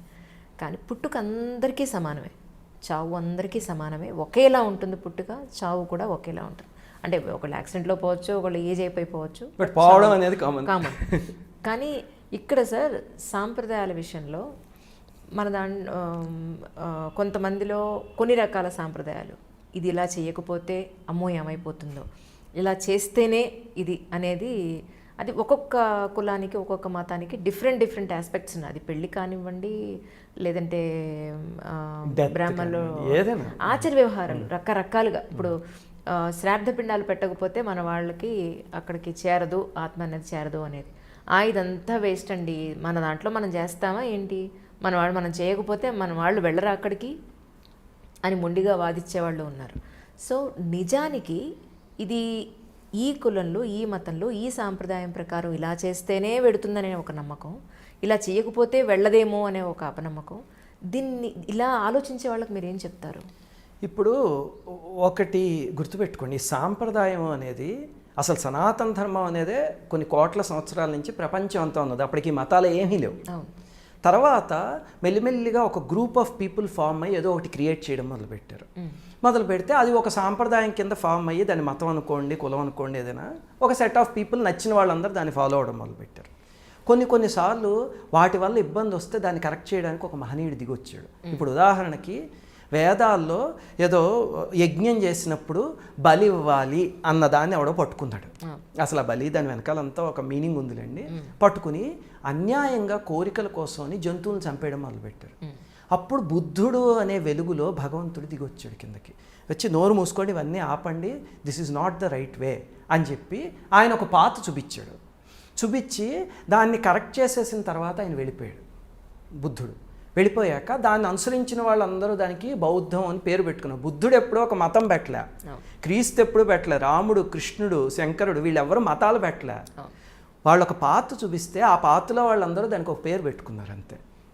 అలాగే ఎవరి పాత్రలు వాళ్ళకి వచ్చాయి. వచ్చిన తర్వాత ఇప్పుడు ఆ మహనీయుడు చూపించిన పాత్ని మనం ఫాలో అవ్వడం ఒక మార్గం. అలాగే అందులో ఎందుకు ఫాలో అవ్వాలి అంటే తార్కికంగా ఆలోచించో లేకపోతే ఉపాసన చేస్తూ తెలుసుకోవడం ఒక మార్గం. అది తగ్గిపోయి ఇప్పుడు ఏమైందంటే ఒకళ్ళ మీద ఒకళ్ళు బురద జల్లుకోవడం ఎక్కువైంది. ఒకళ్ళు వచ్చి మీ మతంలో చేస్తున్న అన్నీ తప్పు. చూడండి, ఇప్పుడు ఒక ఎక్స్ మతం వాళ్ళు ఉన్నారనుకోండి, వాళ్ళు ఏం చేస్తారంటే మత గ్రంథాలన్నీ తీసి ప్రతిరోజు పొద్దు నుంచి రాత్రి వరకు వాటిని కామెంట్ చేస్తూ వీడియోలు చేసి పెడతారు. ఏమిటంటే వీళ్ళని దూషిస్తే వాళ్ళకు ఒక రకమైన ఆనందం. వీళ్ళు ఏం చేస్తారు, వాళ్ళ మత గ్రంథాలు తీసి వాళ్ళ మీద బురద జల్లుతారు. ఇలాగా ఒక 3-4 సంవత్సరాలు వాడి దగ్గర నుంచి ఒక వీడియో వచ్చింది అనుకోండి, వీడికి రాత్రి ఇంకా నిద్రపడుతుంది, రేపు పొద్దున్న లేచి వాడిని ఎలాగ సప్రెస్ చేయాలి. ఇద్దరు భగవంతుని చేరే పని చేస్తున్నారా? ఇద్దరు పనికొచ్చేదైనా చేస్తున్నారా? ఇద్దరు ఇది మానేసి ఇద్దరు వీళ్ళు ఒక అనాథ శరణాలయంలో అనాథ పిల్లలకి చేశారు అనుకోండి, అప్పుడు వాళ్ళ దేవుడు మెచ్చుతాడు, వీళ్ళ దేవుడు మెచ్చుతాడు. ఏమొస్తుంది ఛానల్స్లో కూర్చుని ఒకళ్ళనొకళ్ళు కామెంట్ చేసుకుంటూ దెబ్బలాడుకుంటే? ఆ సాంప్రదాయాన్ని పాటించకుండా పక్కవాడి దాంట్లో వేలు పెట్టి ఇలాంటివి చేయడం అనేది కాలం విపరీతం అయిపోయింది. ఇప్పుడు మీరు పితృదేవతల గురించి అడిగారు, ఏమిటి చేస్తే నిజంగా చేరుతుందా వాళ్ళకి అని. ఒకటి ఆలోచించండి. నేను ఇందాక చెప్పినట్టు ప్రతి దాంట్లోనూ ఒక భౌతికమైన అర్థం ఉంటుంది, ఒక ఉపాసనాపరమైన అర్థం ఉంటుంది. ఉపాసనాపరమైన అర్థం అయితే మన ఋషులు వాళ్ళందరూ కూడా పితృదేవతలు ఎలా వెళ్తారు, వెళ్ళాక ఏ పాత్రలో వెళ్తారు, వాళ్ళు అక్కడి నుంచి ఏం చేస్తారో అదంతా డిఫైన్ చేస్తారు మన ఋషులు. ఆ డిఫైన్ చేసినప్పుడు మనం ఆ సాంప్రదాయంలో పుట్టి ఆ సాంప్రదాయంలో పెరిగితే మన ట్రావెల్ ఆ రకంగానే ఉంటుంది అన్నది కూడా ప్రూవ్ అయింది. ఎందుకంటే చనిపోయి బతికిన వాళ్ళు కొంతమంది ఉన్నారు కదా చరిత్రలో, మీకు తెలుసు కదా. డాక్టర్ ఈ మనిషి చనిపోయాడు అన్నాక ఒక 1 డేనో 3 అవర్స్ 5 అవర్స్ అయ్యాక మళ్ళీ ప్రాణం వచ్చిన కేసులు కొన్ని ఉన్నాయి. వాళ్ళని మీరు ఈ కాస్త స్పాన్లో ఏం చూశారు అని అడిగితే వాళ్ళు చెప్పినవి మన గరుడ పురాణంలో చెప్పినవి చాలా దగ్గరగా ఉన్నాయి. అంటే ఋషులు చెప్పిన దాంట్లో ఏదో లాజిక్ ఉంది మొత్తానికి. అందుకని మనం ఆ మహర్షి చెప్పారు చేయడమే అని ఫాలో అవ్వడం ఒక మార్గం. రెండోది అసలు అవన్నీ వదిలేయండి. మన అమ్మ నాన్నగారు జన్మనిచ్చారు, మన కోసం ఇంత కష్టపడ్డారు. అలా పడిన వాళ్ళకి సంవత్సరానికి తల్లికి ఒక రోజు తద్దినం, తండ్రికి ఒక తద్దినం, ఒక మహాళయ పక్షం అని 2 ఉంటాయి. 3 రోజుల పాటు వాళ్ళని తలుచుకుని ఒక మనిషిని పిలిచి ఒక 10 పదార్థాలు వండి మా అమ్మ మా నాన్న వాళ్ళ ఫోటో పెట్టుకుని వాళ్ళ దయ వల్లే నేను ఇలా ఉన్నాను ఈరోజు అని చెప్పి వాళ్ళకి భోజనం పెట్టి వాళ్ళ కళ్ళల్లో ఆనందం చూసి వాళ్ళకు బట్టలు ఇచ్చి కొన్ని డబ్బులు ఇచ్చి హాయిగా తీసుకోండి అని చెప్తే అది ఎంత ఆనందం. అదొక పూజ చేసినట్టే కదా. దానికి అసలు మనకి పరలోకాలు ఈ లాజిక్లు ఏం అక్కలే. చక్కగా ఒక మదర్స్ డే ఫాదర్స్ డే అనేవైతే హ్యాలోవియన్ డే వాటి దగ్గర మనకి క్వశ్చన్స్ రావు. తద్దినం అనగానే ఎందుకు చేయాలి, హ్యాలోవియన్ డే రోజు ఎందుకు ఇది చేసుకుని రావాలి అంటే దానికి ఎవరికి లాజిక్ తెలియదు, చేస్తాం. తద్దినం పెట్టాలి అంటే దానికి లాజిక్ ఆలోచిస్తాం. మహర్షి చెప్పాడు కాబట్టి దాన్ని ఉపాసన చేస్తూ ఉంటే తెలుస్తుంది అదేమిటి అనేది. బోల్డ్ కథల్లో పితృదేవతలు వచ్చి నాకు ఫలానా పని చెయ్యి అంటే చేశాక వాళ్ళ వంశంలో ఉన్న బ్లాకేజ్ పోయి వంశం ముందుకెళ్ళిన వాళ్ళు ఉన్నారు. పితృదేవతలు అని ఒక మండలం ఉంది. అంటే అది మీ అమ్మగారు మా నాన్నగారు వాళ్ళు కాదు, పైన ఉన్నారనమాట, వసురుద్రాదిత్యులు అని. వాళ్ళు ప్లీజ్ అయితే కనుక ఆ కుటుంబంలో పిల్లల తెలివితేటలకి, వాళ్ళ పెళ్ళిళ్ళకి, వాళ్ళ జీవితం సాఫీగా సాగడానికి, వాళ్ళకి పిల్లలు పుట్టడానికి, వాళ్ళు ఆరోగ్యంగా ఉండడానికి, అదంతా పద్ధతిగా వాళ్ళ ఆయుష్కి అన్నీ సక్రమంగా వెళ్తాయి అని చెప్పి శాస్త్రంలో చెప్పారు. అవి అలా రెగ్యులర్గా చేస్తూ ఉంటే తరాల తరబడి ఎవరికి అన్యాయం చేయకపోతే జీవితం చాలా హాయిగా ఉంటుంది. బట్ ఈ పనులన్నీ చేస్తూ పక్కన ఇంట్లో వాడి కొంప ముంచేశారు అనుకోండి, అప్పుడు ఏ భగవంతుడు ఏ పితృదేవతలు మెచ్చరు. ఎందుకంటే వాళ్ళలో ఉన్న భగవంతుడిని ఏడిపిస్తే మన ఫోటోలో ఉన్న భగవంతుడు ఎప్పుడూ పలకడు. అవును సార్, ఈ రోజుకి ఇంత టెక్నాలజీ ఇంత ఎడ్యుకేషన్ డెవలప్ అయినా కూడా ఈ రోజుకి ఎవ్రీ మంత్ డేట్ వస్తే పక్కన కూర్చోపెట్టేవాళ్ళు ఇప్పటికీ ఉన్నారు. నా ఇంట్లో కూర్చోబెడతాం, మా అమ్మాయి కూర్చుంటుంది, నా భార్య కూర్చుంటుంది. అవునా? 3 రోజులు అంటే 3 రోజులు ఫుల్ కూర్చుంటారు. 4వ రోజు ఇంట్లోకి వస్తారు కానీ పూజ అవేమి చేయరు. 5వ రోజు నుంచి వచ్చి పూజ చేస్తారు. ఓహో, సో అంటే అది కలిపితే ఏదైనా దోషం అంటారా మీ ఉద్దేశ ప్రకారం? మళ్ళీ అమ్మ మీరు ఉపాసన చేశారు కాబట్టి మీ ఇంట్లో అంటూ ఒక పూజా విధానం, ఒక నియమనిష్టలు ఉన్నాయి కాబట్టి మీకు దాని గురించి నేను క్వశ్చన్ వేయట్లేదు. బట్ ఇన్ జనరలీ ఉద్యోగస్తులు పొద్దున్న సాయంత్రం సపరేట్ కూర్చునే అవకాశం లేక ఇలా ఉన్న వాళ్ళకి మీ ఉద్దేశ ప్రకారం ఇది భౌతికంగా చూస్తే హైజీన్. ఓకే, మీరు భౌతికంగా చూడండి, నిన్నటిదాకా మొన్నటిదాకా ఒకడికొకడు షేక్ హ్యాండ్ ఇచ్చుకుంటే తప్పు ఏమిటి, నమస్కారం ఎందుకు పెట్టుకోవాలి అని రాసి పూసుకుని తిరిగిన జనాలందరూ ఇప్పుడు షేక్ హ్యాండ్ అనేది ఇవ్వట్లేదు. చూసారా, ఒకవేళ ఇచ్చినా సరే వాడు అటు తిరగగానే శానిటైజర్ వేసి చేసుకుంటారు, అంతేనా? వాడు ఏమనుకుంటాడో అని కూడా చూడరు. మరి నిన్న మొన్నటిదాకా లేనిది ఈ 1 year నుంచి ఇది ఎందుకు స్టార్ట్ అయింది అంటే ఈ షేక్ హ్యాండ్ ఇవ్వడం అనే దాంట్లో హైజీన్ లేదు, పెద్దవాళ్ళు చెప్పిన నమస్కారమే బెటర్. ఇప్పుడు మాకు ఫారినర్స్ అయినా సరే నమస్తే అంటున్నారు, మా కాల్స్లో అక్కడ కూడా నమస్తే అంటారు. అంటే ఇప్పుడు ప్రపంచం గుర్తించింది. మన ఋషులు ఎప్పుడు గుర్తించారు? లక్షల సంవత్సరాల క్రితం. నమస్తే అనేది మన వేదాల్లో మీరు నమ్మకం చమకం తీసి చూస్తే నమో నమో నమో అంతా నమస్తేనే, ఎక్కడ షేక్ హ్యాండ్ అనేది ఉండదు అసలు. అలాగా అది ఏమిటి అంటే హైజీన్. ఓకే, మామూలుగా చూస్తే ఇంకా నమస్తేకి ఉపాసనా పరంగా ఏదో అర్థం ఉంది, అదంతా వదిలేసిన హైజీన్. అలాగనే మడి కట్టుకుని కూర్చుని అన్నం తినడం అన్నారు, ఎంగిల్ అన్నారు. ఒకళ్ళు ఎంగిల్ ఒకళ్ళు ముట్టుకోకూడదు, తెలుసు కదా. ఇప్పుడు మనకి ఈ బర్త్డే కేకులు తీసుకుని వీడి నోట్లో కొంచెం, వాడి నోట్లో కొంచెం, వాడి నోట్లో కొంచెం పెట్టి అందరు తింటూ ఉంటారు. చూడండి, అది నాకు బాధపడతారు కానీ అంటేనే ఏదో ఒక రకంగా అనిపిస్తుంది, ఒక చోటకి అన్నీ చేరి ఒకదాన్ని తినడంలాగా అలా తింటూ ఉంటారు. ఏమిటి అందులో తింటే తప్పు? మన ఋషులు ఎందుకు ఎంగిల్ అనేది పెట్టారు? ఇప్పుడు కరోనా వచ్చాక ఒక్కడ తింటున్నాడు అలాగా? పారిపోయారు దెబ్బకి. చూసారా, బర్త్డే పార్టీ జరిగితే ఎవడైనా కేక్ కోస్తే ఎవడి కేక్ ముక్క వాడితే తప్ప అంటే మెల్లిగా ఋషులు చెప్పింది రియలైజ్ అవుతున్నారు. అలాగనే ఇందులో కూడా హైజీన్కి సంబంధించింది ఏదో ఉంది. దాన్ని సైంటిస్టులు కూడా కొంతమంది ప్రూవ్ చేస్తారు. అంటే కొన్ని రకాల ఫోటోగ్రఫీ ఉంది, అవి ఏం చేస్తుందంటే మన చుట్టూ ఉన్న ఆరాని తీయగలదు ఇమేజ్. అది ఈ రకమైన సమయంలో ఉన్నప్పుడు ఆరా ఎలా ఉంది, మామూలుగా బయటకు వచ్చేసాక స్త్రీ ఆరా ఎలా ఉంది చూస్తే ఆ 2 ఆరాలకి చాలా డిఫరెన్స్ ఉంది. ఈ సమయం అనే కాదు, ఇది ఒకటే. ఇప్పుడు పోనీ ఇదైతే ఏదో స్త్రీ మీద వివక్ష అనుకుంటారు, అదే తప్పు. కానీ చూస్తే మీరు ఎవరైనా చనిపోయి అశౌచం వచ్చిందనుకోండి, అప్పుడు అశౌచంలో ఇప్పుడు ఏదో బాగా దగ్గర వాళ్ళు అయితే 10 రోజుల పాటు ఉంటుంది, ఆ 10 రోజులు ముట్టుకోకూడదు. అది కూడా ఇలాంటి హైజీనే. అది ఇంక పైకి కనిపించేది కాదు. ఏమిటంటే మన చుట్టూ ఒక ఆరా ఫామ్ అవుతుంది, వాళ్ళతో మనకున్న అసోసియేషన్తో వచ్చిన దుఃఖం వల్ల. ఆ ఆరాలోకి అది సంబంధం లేని వాళ్ళు ఒకరిని తీసుకొస్తే వాళ్ళ చుట్టూ ఉన్న ఫీల్డ్ డిస్టర్బ్ అవుతుంది. అందుకని ఎందుకు వాళ్ళందరికీ ఆ ఇబ్బంది కలిగించడం, మీరు వెళ్ళి దూరంగా కూర్చోండిరా అని చెప్పారు. ఇలాంటివి ఉపాసన చేస్తే తేలిగ్గా అర్థమవుతాయి. ఇప్పుడు ఉదాహరణకి నేను రోజు నాకేవో మంత్రం అవన్నీ ఉన్నాయి, గాయత్రి అవన్నీ చేసుకుంటూ ఉంటాను. ఎవరైనా వెళ్ళిపోయారు అనుకోండి, చూడాల్సిన అవసరం వచ్చి వాళ్ళ ఇంటికి వెళ్ళి అక్కడంతా చూస్తే అంతే, అది అయిపోగానే ఇక్కడ నొప్పి స్టార్ట్ అవుతుంది. నాకు చాలా అన్కంఫర్టబుల్గా ఫీల్ అవుతాను అసలు. నేను ఇంకెక్కడికైనా సేవ చేయడానికి నేను బోల్డ్ స్లమ్ ఏరియాస్కి వాటికి వెళ్తుంటాను, నాకు ఎప్పుడు డిస్కంఫర్ట్ అనేది ఉండదు. కొన్ని చోట్ల ఇప్పుడు ఎవరైనా వెళ్ళిపోతే అలా అయిందనుకోండి, వెంటనే ఇంటికి వచ్చి స్నానం చేసి యజ్ఞోపేతం మార్చుకుంటే మళ్ళీ 10 నిమిషాలు కూర్చోగానే నాకు అంతా సెట్ అయిపోతుంది. అది మందులు వేసుకున్నా తగ్గదు. అది ఆ ఫీల్డ్ ఒకటి ఉంటుంది, అది డిస్టర్బ్ అయినప్పుడు ఇబ్బందికరంగా అనిపిస్తుంది. అది మనం సెట్ చేసుకుంటే మనకి అర్థమవుతుంది అనమాట. అలాగా దీనివల్ల హైజీన్కి ప్రాబ్లం అనేది భౌతికమైనది అయితే ఆ ఫీల్డ్కి ఇబ్బంది కలుగుతుంది అని మహాత్ములు అది నెంబర్ ఆఫ్ ఇన్సిడెంట్స్తో ప్రూవ్ చేశారు. కంచి పరమాచార్య స్వామి తెలుసు కదా మీకు, ఆయన తీర్థం ఇచ్చేవారు, రోజును ఇస్తే తీసుకునేవారు అందరూ. ఆయన నడిచే దేవుడు అంటారు. ఆయన ఒక రోజు ఒక ఆవిడ వచ్చి తీర్థం లైన్లో నుంచి తీసుకోబోతుంటే సరిగ్గా ఆవిడకి ఇచ్చే టైంకి అమ్మ నీకు అశౌచం ఉంది, నువ్వు వెళ్ళిపో అన్నారు. అనేసరికి నాకు అశౌచం ఏమిటండి, నేను శుభ్రంగా ఉన్నాను అంది. అంటే లేదమ్మా నువ్వు వెళ్ళిపో అని పంపించేస్తే చిచి నన్ను బాధ పెట్టారు అన్నట్టు బాధతో ఆవిడ ఇంటికి వెళ్ళింది. వెళ్ళి చూసేసరికి ఆవిడ భర్త చనిపోయాడు ఇంట్లో.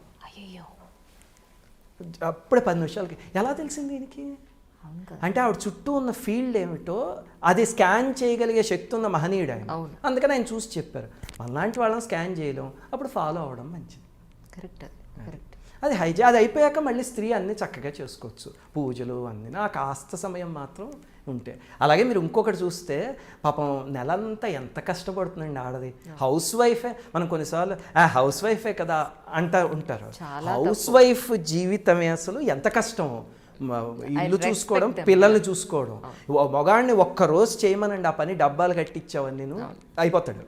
అలాంటిది పాపం ఉద్యోగం కూడా చేసి వచ్చి మళ్ళీ ఇవన్నీ చేయాలంటే ఎంత కష్టపడుతుంది అతను. అలాంటప్పుడు ఏదో నెలలో ఒక 3 రోజులు నువ్వు కూర్చో, 27 రోజులు మాకు చేసి పెట్టావు కదా, 3 రోజులు మేము వండి పెడతాం అంటే గౌరవం, అది అందులో తప్పే ఉంది.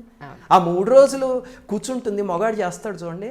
4వ రోజు భార్య ఇంటికి రాగానే అబ్బా ఎంత కష్టపడి చేస్తున్నావే నువ్వు నెలంతా అని వాల్యూ తెలుస్తుంది. పెళ్ళాన్ని గౌరవించడం మొదలు పెడతాడు ఫస్ట్. అవును సార్. తర్వాత చాలామంది భయపడుతూ ఉంటారు ఏంటంటే, ఈ శ్రీచక్రం ఇంట్లో పెట్టుకోవడం మాకు సాంప్రదాయం కాదు, లేదా తరతరాల నుంచి ఇది లేదు, కొత్తగా ఇది స్టార్ట్ చేస్తే ఇంకేదో అయిపోతుంది.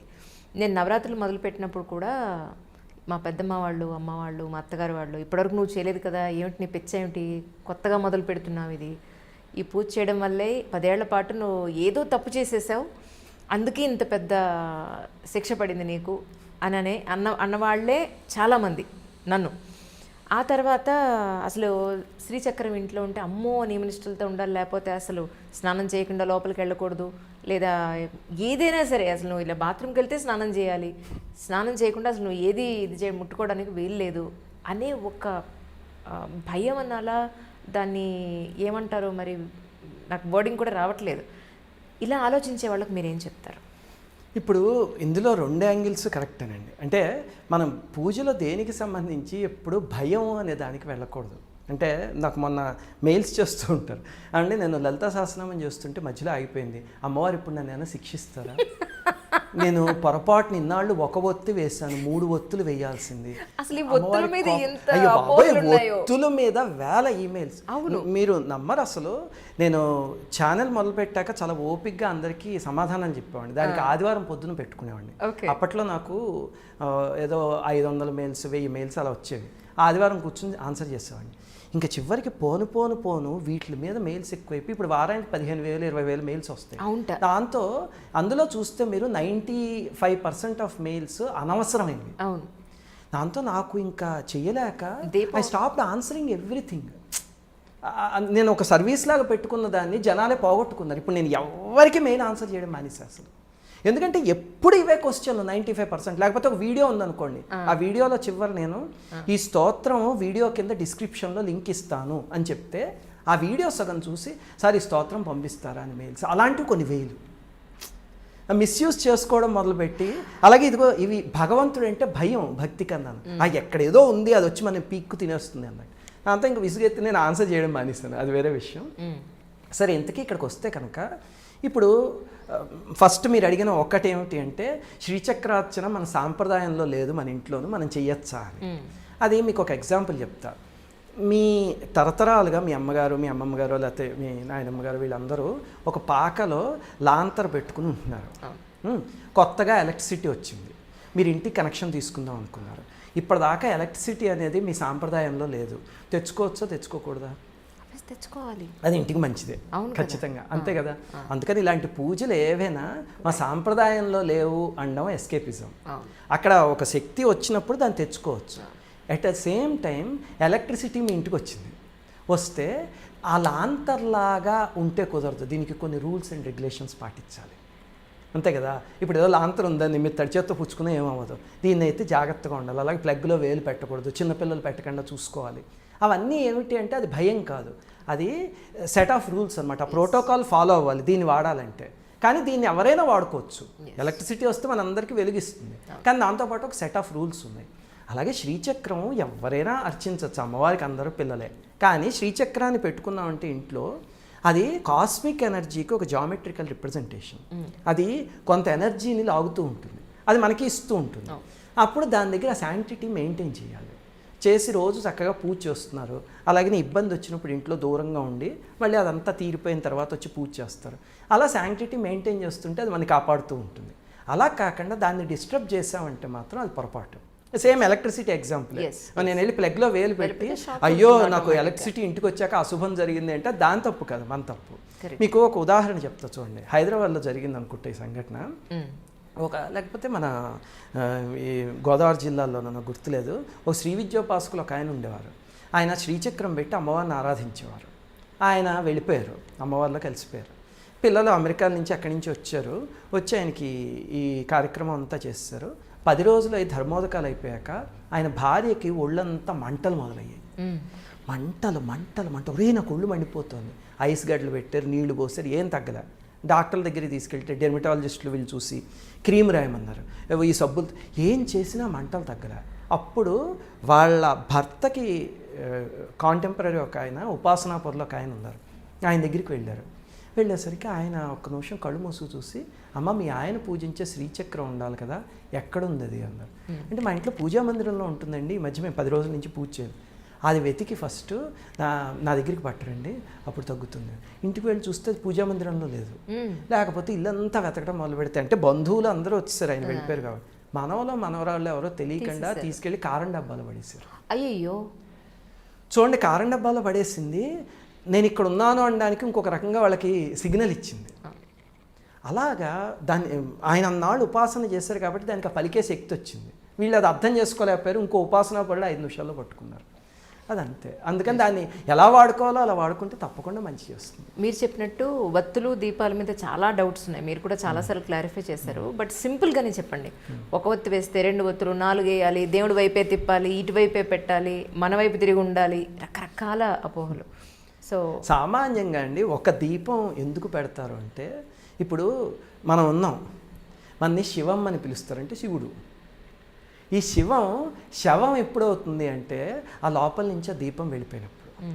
ఒకే మనిషి ఏదో సుబ్బారావు గారో వెంకట్రావు గారో అని పిలిచే మనిషి వెళ్ళిపోయాడు అనుకోండి, వెంటనే బాడీ తీసి పక్కన పెట్టు, బాడీ బండిలోకి ఎక్కించంతా తప్ప సుబ్బారావు గారిని తీసి పక్కన పెట్టు అనే వర్డ్ ఎవరికి రాదు. ఇంకా బాడీ, ఆ సుబ్బారావు గారికి బాడీకి మధ్యలో లోపల ఉన్న చిన్న వెలుగంతే, అది బయటికి వెళ్ళిపోయింది, బాడీ అయిపోయింది. అది అలాగా అశుభంగా ఉంచకుండా ఏం చేస్తారంటే, ఎవరైనా వెళ్ళిపోయినప్పుడు వాళ్ళ దగ్గర వచ్చి దీపం పెడతారు, సింగిల్ది పెడితే ఈ మనిషిలో దీపం లేదు కానీ ఇప్పుడు మనిషి ప్లస్ దీపం, ఈ బాడీ ప్లస్ దీపం 2 కలిపి ఉన్నాయి ఒక యూనిట్ కింద, ఆ అశుభం లేకుండా. అందుకని పూజా మందిరంలో అలా పెట్టద్దు అని చెప్తారు. ఒక అలాగే అంతే. అలాగే తార్కికంగా ఆలోచించుకుంటే ఇంకా మనకి పూజ అయితే సాధ్యం తివర్తి సంయుక్తం అన్నారు, అంటే 3 ఒత్తులతో దీపం చేసింది నీకు ఇస్తున్నాను అని.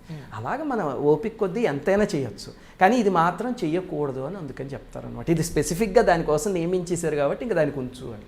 అలాగే సార్, ఇంట్లో పూజా మందిరంలో 1 ఇంచ్ కన్నా ఎక్కువ విగ్రహాలు హైట్ ఉంటే వాటికి రోజు అభిషేకం మహానైవేద్యం పెట్టాలని ఒక అపోహ ఉంది. మా ఇంట్లోనే నేను చాలాసార్లు మా అత్తయ్యల దగ్గర నేను వింటూ ఉంటాను, అమ్మో అదేమిటి అంత పెద్ద విగ్రహం కొన్నావు, ఇంతకన్నా ఎక్కువ ఉండకూడదే బాబు, చాలా అశుభం ఉంది, నువ్వు చేయలేవు పూజలు, విగ్రహం పెరిగే కొద్దీ పూజ పెంచేయాలి అంటూ ఉంటుంది. సో ఇది ఎంతవరకు నిజం? ఇదేమిటంటేనండి, ఇంతని కాదు, కొన్ని విగ్రహాలకి అంగుష్ట మాత్రం ఉంది, కొన్ని అరిచేయి అంత ఉండొచ్చు. ఫొటోస్ అయితే మీ ఇష్టం, ఎంత పెద్దవైనా పెట్టుకోవచ్చు. ఇవి ఏమిటంటే సైజు పెరిగే కొద్దీ మళ్ళీ, అంటే ఇప్పుడు ఇందాక నేను ఎలక్ట్రిసిటీ కనెక్షన్ చెప్పా, మీరు అలా కాకుండా ఒక ట్రాన్స్ఫార్మర్ తెచ్చి మీ ఇంట్లో పెట్టుకున్నారు అనుకోండి,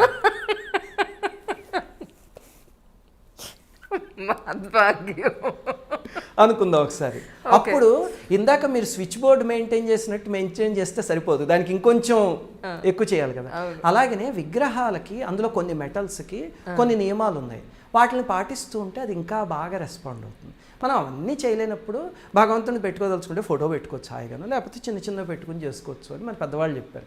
ఇప్పుడు మా పూజా మందిరం చూస్తే మీరు పెద్ద పెద్ద విగ్రహాలు ఉన్నాయి, ఏనాడు నేను కావాలని కొనుక్కోను, ఎక్కడి నుంచో ఏదో ఒక భాగవతం పారాయణ చేయగానే ఆ పారాయణ పూర్తవుతుంది, మేము అంతా పూర్ణాహుతి అంతా అయిపోయాక బయటకు వచ్చి ఎవరో కాలింగ్ బెల్ కొట్టి అండ్ ఉడిపెళ్ళి వచ్చాం, ఇదిగో కృష్ణ విగ్రహం తీసుకోండి అని చెప్పి ఒకటి తీసుకొచ్చిస్తారు. అంటే కృష్ణుడు వస్తా అన్నాడు, పూజలో పెట్టుకుంటాం. ఏనాడు నాకు ఏది జరగలే, కాకపోతే రోజు కూర్చుని పూజ చేస్తూ ఉంటా, చేసి అమ్మ లోకా సమస్త సుఖినో భవంతు, అందరూ బాగుండాలి, అందులో మనం ఉండాలి, అంతే. తర్వాత ఇప్పుడు ముహూర్తాలు ఏ శుభకార్యానికైనా ముహూర్తం అనేది కంపల్సరీ మనం పెడుతూ ఉంటాం. ముహూర్త బలం అనేది ఇప్పుడు బెంగళూరులో మొన్న మా అన్నయ్య వాళ్ళ అబ్బాయి ఒకటి ముహూర్తం పెట్టినారు ఉపనయనానికి. అది ఇక్కడ తెలిసిన వాళ్ళకి చూపిస్తే అబ్బాయి అక్కడికి ఇక్కడికి కొన్ని నిమిషాల తేడా ఉందండి, నిమిషాల తేడాలో మీకు ఇవి మారిపోతాయి అని ఇక్కడ వాళ్ళకి ఏం చేయాలో తెలియక ఒక కన్ఫ్యూజన్లో ఉన్నారు కొద్ది రోజుల పాటు. తర్వాత ఇక దేవుడి ముందు కూర్చుని, బాబు అన్నింటికి నువ్వే ఉన్నావు నాయన, ఈ కన్ఫ్యూజన్స్ మా వల్ల కాదు, ఎవరో ఒక ఆయన నమ్మాం, ఆయన పెట్టాడు, సో దీని ప్రకారం వెళ్ళిపోతున్నాం. ఈ నిమిషాలు ఘడియలు తేడా అనేది మనం ఎంతవరకు పట్టించుకోవచ్చు, దాని గురించి మీకేం చెప్తారు? ఈ జాతకాలు, ముహూర్తాలు, వాస్తు ఇవన్నీ న్యాయంగా చెప్పాలంటే అదొక సైన్స్, కానీ దాన్ని అంత ఎఫెక్టివ్గా చెప్పగలిగే వాళ్ళు ఈ కాలం లేక కమర్షియలైజ్ అయిపోయి మనకే దాని మీద విరక్తి వస్తుంది. ఆ న్యాయంగా అయితే అది ఒకసారి మీరు ఒకటి ఆలోచించండి. ఒకడెవడో ఒక ఆయన ఒక మూల కూర్చుని పంచాంగం రాస్తూ ఫలానా 5 సంవత్సరాల తర్వాత ఈరోజు ఈ సమయానికి చంద్రగ్రహణం వస్తుంది అని రాస్తాడు. చూస్తే చంద్రగ్రహణం వస్తుంది ఆ రోజు అంటే ఆయన క్యాల్కులేషన్ కరెక్ట్ అనే కదా అర్థం. దాని వెనకాల ఏదో లాజిక్ ఒక సైన్స్ ఉంది అని అర్థం. కానీ దాన్ని జనాలు మిస్యూజ్ చేసుకుంటూ ఉంటే చూసి జనాలకి విరక్తి వచ్చేసింది. ఇప్పుడు ఆ చివరికి జ్యోతిష్యం అనేది దేనికి ఉపయోగించాలి అంటే మనని భవిష్యత్తులో భగవంతుడి దగ్గరికి చేర్చుకోవడానికి పాజిటివ్గా ఏ గ్రహం మనకి ఎలా పనిచేస్తుందో ఏదో అది వాడుకోవాలి. దాన్ని ఎంత హీనంగా పేరు కోసం మొదలుపెట్టారంటే క్రికెట్ మ్యాచ్లో ఫలానా టీం ఎన్ని రన్లు కొడుతుంది, ఫలానా ఎలక్షన్స్లో ఎన్ని ఓట్లతో గెలుస్తారు, అదే ఆ జాతకాన్ని ఉపయోగించేది. అంటే అలా అన్ని రన్లు కొడితే కనుక నా పేరు బయటకు వస్తుంది అన్నట్టు. అదే అలా ఉపయోగించుకుంటే ఇలాంటి శాస్త్రాలన్నింటికి అధిదేవతలు ఉంటారు, వాళ్ళు ఇంకా పలకడం మానేస్తారు అంతే. అప్పుడు మనం పెట్టిన ముహూర్తాలు ఎందుకు పనిచేయవు. లేకపోతే సరిగ్గా చేయగలిగితే కనుక అసలు మీకు ఒక సింపుల్ సైన్స్ చెప్తా చూడండి. ఇప్పుడు ఎవరు రాహుకాలాలు ఇవన్నీ అంటారు, అవి కూడా ఇంకా చివరికి చాదస్తంలో పెరిగిపోయి అసహ్యం వేసేసింది సమాజానికి.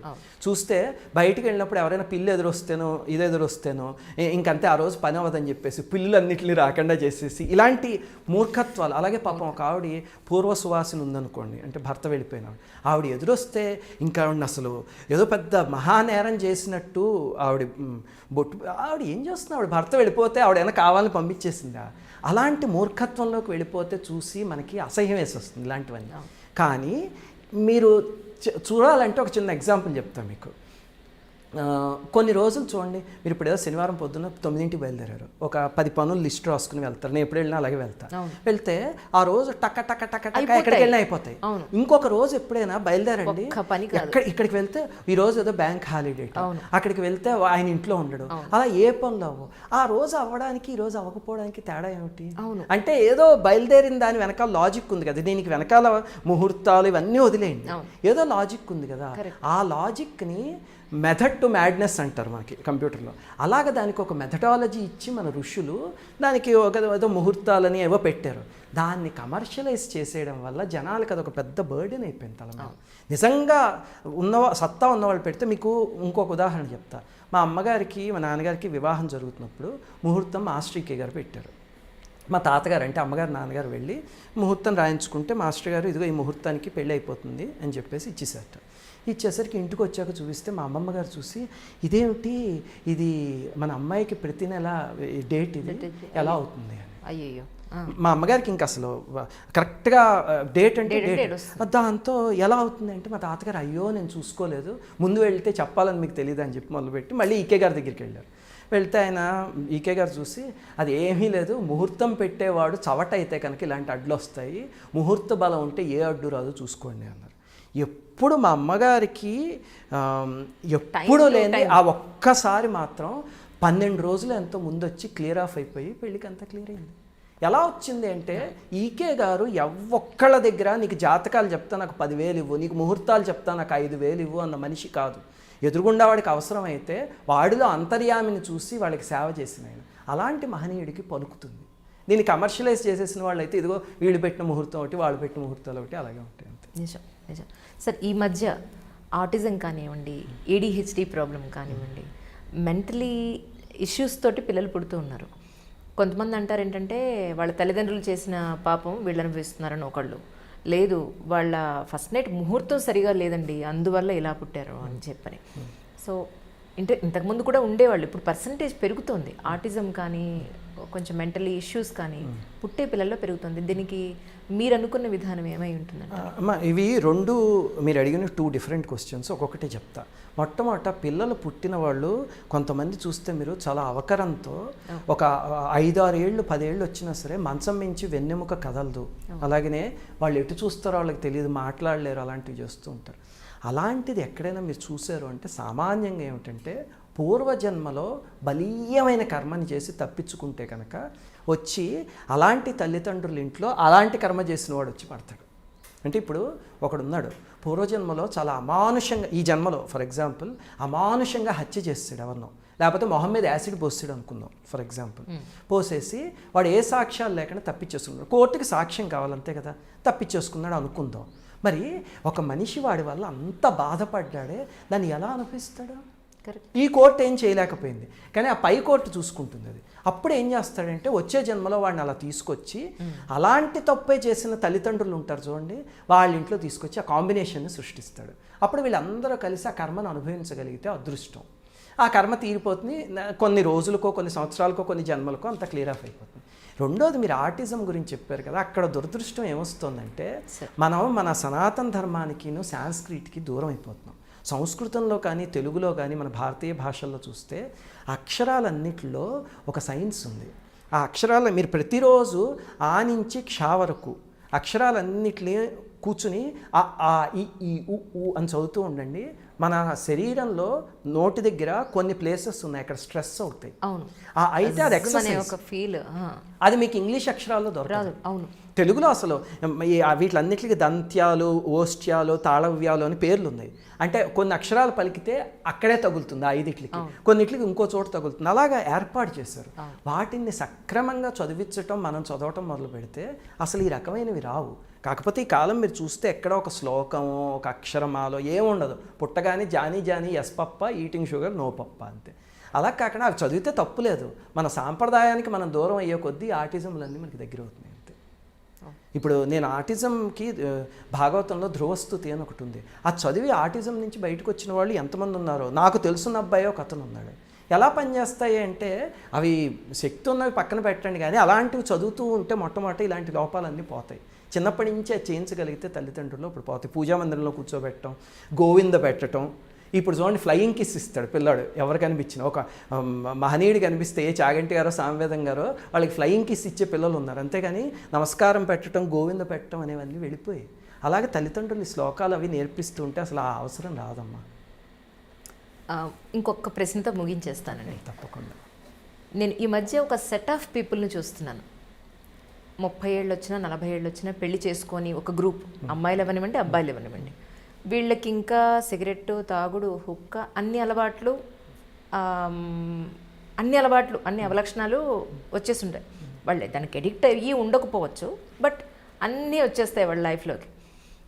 వాళ్ళు ఏమంటారంటే పెళ్లి చేసుకుంటేనే సెటిల్మెంటా, ఇప్పుడు బాగానే ఉన్నాం కదా అనే వర్షన్ ఒక చోట.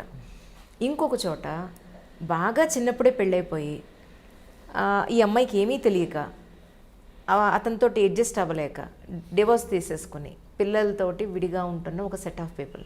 అబ్బాయి పెళ్ళి వేస్ట్ అండి, పిల్లలు వేస్ట్ అండి, మొత్తం వాళ్ళు వీళ్ళు కూడా ఒకే చోటకి చేరుతున్నారు. అన్ని అలవాట్లతోటి పెళ్ళి వేస్టు, పెళ్ళి ఉంటే అన్నీ చెప్తే అసలు అన్నీ బాధ్యత లేదు, అంతా అనవసరం బాస్, ప్రశాంతంగా ఉన్నాం అనే ఇది ఎక్కువైపోతుంది. సో ఇలాంటి వాళ్ళకి అసలు పెళ్ళి ఎందుకు అనేది మీ మాటలో. ఒక్కటి ఆలోచించండి మీరు, మనతో పాటే కుక్కలు, పక్షులు, పిల్లులు అన్నీ సహజీవనం చేస్తున్నాయి సమాజంలో. వాటి వేటికి ఒక కుక్కకి నేను ఇంకో కుక్కతో ఎందుకు కలిసి ఉండాలి, ఎందుకు కలవకుండా ఉండకూడదు, ఎందుకు అసలు ఆ థాట్ రాదు దానికి. మనం ఒక్కళ్ళమే ప్రకృతికి ఆపోజిట్గా వెళ్ళేది, ఇంకా ఏ ప్రాణి ప్రకృతిలో అలా వెళ్ళదు. అసలు ఈ పెళ్ళి వివాహ వ్యవస్థ ఎందుకు పెట్టారు అంటే చూడండి, సృష్టి అనేది ఒక యజ్ఞం. ఈ యజ్ఞాన్ని కంటిన్యూ చేయాల్సింది నెక్స్ట్ జనరేషన్కి మనది బాధ్యత. ఆ బాధ్యతని మనిషికి అది అప్పచెప్పారనుకోండి, రే నువ్వు సృష్టి యజ్ఞాన్ని కంటిన్యూ చేయాలి అని, వెంటనే వాడు అడిగేది చేస్తే నాకేం వస్తుంది అంటాడు. First question. దానికోసం భగవంతుడు ఏం చేశాడంటే కుక్కకి బిస్కెట్ వేసినట్టు కామం అని ఒకటి పడేశాడు. చూడండి, ఆ చిప్ ఎప్పుడైతే ఓపెన్ ఒక 15 ఏళ్ళకో 14 ఏళ్ళకో వెంటనే వీడు ఆకర్షింపబడతాడు. ఆ ఆకర్షణ ఎవరు క్రియేట్ చేశారు? అదంతా ప్రకృతి ఎందుకు చేసింది అంటే సృష్టి అనేది ముందుకు వెళ్ళడానికి. దానికోసం ఏం చేస్తారంటే ఒక వివాహం, ఒక వ్యవస్థ అవన్నీ పెట్టి, మరి జంతువుల్లో ఎందుకు లేదు అంటే దానికి వెనకాల ఇంకో కారణం ఉందిలేండి, చెప్తా. అలాగా ఒకటి పెట్టి ఒక అమ్మాయి పట్ల ఆకర్షితుడయ్యి అబ్బాయి వాళ్ళిద్దరి మధ్య ఒక సంబంధం వచ్చి, ఆ సంబంధం వాళ్ళకి మళ్ళీ సత్సంతానాన్ని ఇచ్చి, ఆ సంతానం మళ్ళీ వాళ్ళకి ఇంకో ప్రపంచానికి పనికొచ్చేలాగా ఇలా చేయడానికి వ్యవస్థ పెట్టారు. మనిషి కామం అనేది మెయిన్ దానికోసం పెట్టారు. మనిషి ఏం చేస్తున్నాడంటే ఇదంతా బైపాస్ చేసేసి అదొక్కదాన్ని ఉపయోగించుకోవడానికి వాడు పద్ధతులు కనుక్కున్నాడు. అంటే నాకు ఈ వివాహ వ్యవస్థ అక్కర్లేకుండా నేను దీన్ని వాడుకుంటాను అని. భగవంతుడు దీన్ని ఎందుకు ఇచ్చాడు అంటే సృష్టిని ముందుకు జరిపించడానికి. అది ఆపేసి ఆ పర్పస్ దీన్ని మాత్రం నేను ఉపయోగించుకుంటాను అనే స్వార్థానికి మనిషి వచ్చాడు. ఇప్పుడు మీరు చెప్పిన 40 సంవత్సరాలు పెళ్లి చేసుకొని వాళ్ళు ఎవరైనా ఉంటే వాళ్ళు నిజంగా బ్రహ్మచారుల కింద ఉండిపోతారేమో. చూపించండి, ఒక్కళ్ళైనా నేను చూస్తాను. లేదు, దే బైపాస్ దిస్. అంటే భగవంతుడు నీకు ఇచ్చిన ఇన్సెంటివ్ని నువ్వు దుర్వినియోగం చేసుకుంటున్నావు. అదే ఆ ఇన్సెంటివ్ని పెళ్లి చేసుకుని ఉపయోగించుకున్నారు అనుకోండి, అది మంచి సంతానం పుట్టడం అదంతా. రెండోది మీరు ఇందాక అడిగారు ఈ శోభనం, దానికి ముహూర్తము అవన్నీ ఎందుకు. అదెందుకు పెట్టారు అంటే స్త్రీ అనేది ఒక క్షేత్రం, పురుషుడు అనేది ఒక బీజం. ఆ పడే బీజం ఆ క్షేత్రంలో సరైన వాతావరణంలో పడితే కనుక ఆ వచ్చేవాడు లోకకంటకుడు కాకుండా మంచివాడు అవుతాడు. మీకు హిరణ్యకశిపుడి కథలో కశ్యప ప్రజాపతి తపస్సు చేసుకుంటుంటే ఆవిడ సాయంత్రం సమయంలో వచ్చి కలుద్దాము అని అడుగుతుంది. అడిగేసరికి ఆయన అంటారు, ఇది నిషిద్ధ సమయము, ఇప్పుడు కలిస్తే కనుక తేడా ఉన్న మనస్తత్వం వాళ్ళు పుడతారని. ఆవిడ ఇంక ఇబ్బంది పెట్టేసరికి ఆయన సరే అంటారు. చివరికి హిరణ్యకశిపుడు హిరణ్యాక్షుడు పుట్టి లోకం అంతటినీ నాశనం చేసే వాళ్ళకి తయారయ్యారు. అలాంటి వాటి కోసం అని చెప్పే సరైన సమయం ఏది చూసి ఏ పని ఎప్పుడు చేయాలి అన్న దాన్ని నిర్ధారించడానికి అలా చేశారు. అది ఇప్పుడు అలాగనే చిన్నప్పుడు పెళ్ళిళ్ళు అవ్వడం గురించి అది మళ్ళీ చూస్తే మీరు చూడండి, ఈ కాలంలో డైవర్స్ రేటు విపరీతంగా పెరిగిపోయింది. నాకు ఒక మచిలీపట్నం దగ్గర ఎక్కడ ఎవరో స్టాటిస్టిక్స్ తీసుకొచ్చి ఇచ్చారు ఒకసారి, ఆశ్చర్యం వేసింది. ఒకప్పుట కొన్ని 10 సంవత్సరాల క్రితం 1000 కేసులు వస్తే అందులో 998 సాల్వ్ అయిపోయి 2 డైవర్స్ తీసుకున్నట్ట. ఇప్పుడు కేసులు లక్షల్లో వస్తున్నాయట, ఒక పట్టాన్ని సాల్వ్ అవ్వక అన్ని డైవర్సులకు వెళ్ళిపోతున్నాయట. ఎందుకు వస్తుంది ఇది అంటే, ఇప్పుడు ఇదే వాళ్ళని పెళ్ళికి ముందు చూడండి, ఎంగేజ్మెంట్కి పెళ్ళికి మధ్యలో ఒక 3 నెలల టైం వస్తే అసలు ఇంకా ఒకళ్ళనొకళ్ళు వదిలి ఉండలేరు, అంతే ఫోన్ మీదే ఉంటారు. ఎయిర్టెల్ వాళ్ళకి లాభం అంతే. అది ఆ ఇంటెన్సిటీ పెళ్ళి అయ్యాక ఉండదు. అవును. అంటే వాళ్ళు ఆ భగవంతుడు ఇచ్చిన ఆ చిప్ని దేనికో వాడుకుంటున్నారు, మిస్యూజ్ చేసుకుంటున్నారు అంతే. అలా కాకుండా చిన్నప్పుడు వివాహం అయితే బాల్య వివాహాల్లో దాని తలనొప్పులు దానికి ఉన్నాయి, కానీ కాలంలో చూడండి వాళ్ళిద్దరూ కొట్టుకుంటారు, తిట్టుకుంటారు, చిన్నపిల్లల కింద కలిసిపోతారు. వాళ్ళకి మధ్యలో కామము అనేది అప్పటికి రాదు ఇంకా వయసులో. దాంతో వాళ్ళిద్దరు ఫ్రెండ్స్లా ఉంటారు. అది వచ్చే టైంకి వీళ్ళు కలిసిపోతారు. ఈ కాలం ఎందుకు ఇబ్బంది పడుతున్నారు అంటే జాయింట్ ఫ్యామిలీస్ లేకపోవడం వల్ల. ఎంతమంది వాళ్ళ అమ్మతోనో నాన్నతోనో అత్తతోనో మామతోనో కలిసి జీవిస్తారు చెప్పండి. తల్లిదండ్రులే పెళ్ళికి ముందు వస్తే మీ ఆయన ఆ ఊళ్ళో ఉంటాడట, మీ అత్త మామ వేరే ఊళ్ళో ఉంటాడట, అమ్మయ్య నీకు అత్తగారు గోల లేదులే అని తల్లిదండ్రులే చెప్పేస్తున్నారు ఈ కాలంలోనూ. వాళ్ళందరూ ఉంటే కనుక అప్పుడు ఈ పిల్లల్ని పెంచడం అది ఇబ్బంది ఉండదు. అలాగే వీళ్ళు ఏమైనా గొడవలు పడినా పెద్దవాళ్ళకన్నా గొప్ప సైకాట్రిస్టులు ఇంక లేరు మనకి. వాళ్ళు సెట్ చేసేస్తారు, ఓ 10-15 ఏళ్ళు కలిసి ఉంటే వీళ్ళు హాయిగా కలిసిపోతారు అంతే. అందుకనే ఆ వ్యవస్థ అన్నీ పెట్టారు. మనం వాటిలన్నిటిలోంచి బయటకు వచ్చేసాం దురదృష్టవశాత్తు. మిమ్మల్ని కలవడం నా పూర్వజన్మ సుకృతం అనుకుంటున్నాను. Thank you so much for your coming once again. నావి ఒక 10 మంది డౌట్స్ అన్నీ నోట్ చేసుకుని మిమ్మల్ని నివృత్తం చేసుకున్నాం ఈ రోజున. చాలా సంతోషం స్వామి. సంతోషం అండి. శ్రీమాత్రే నమః. నమస్కారం.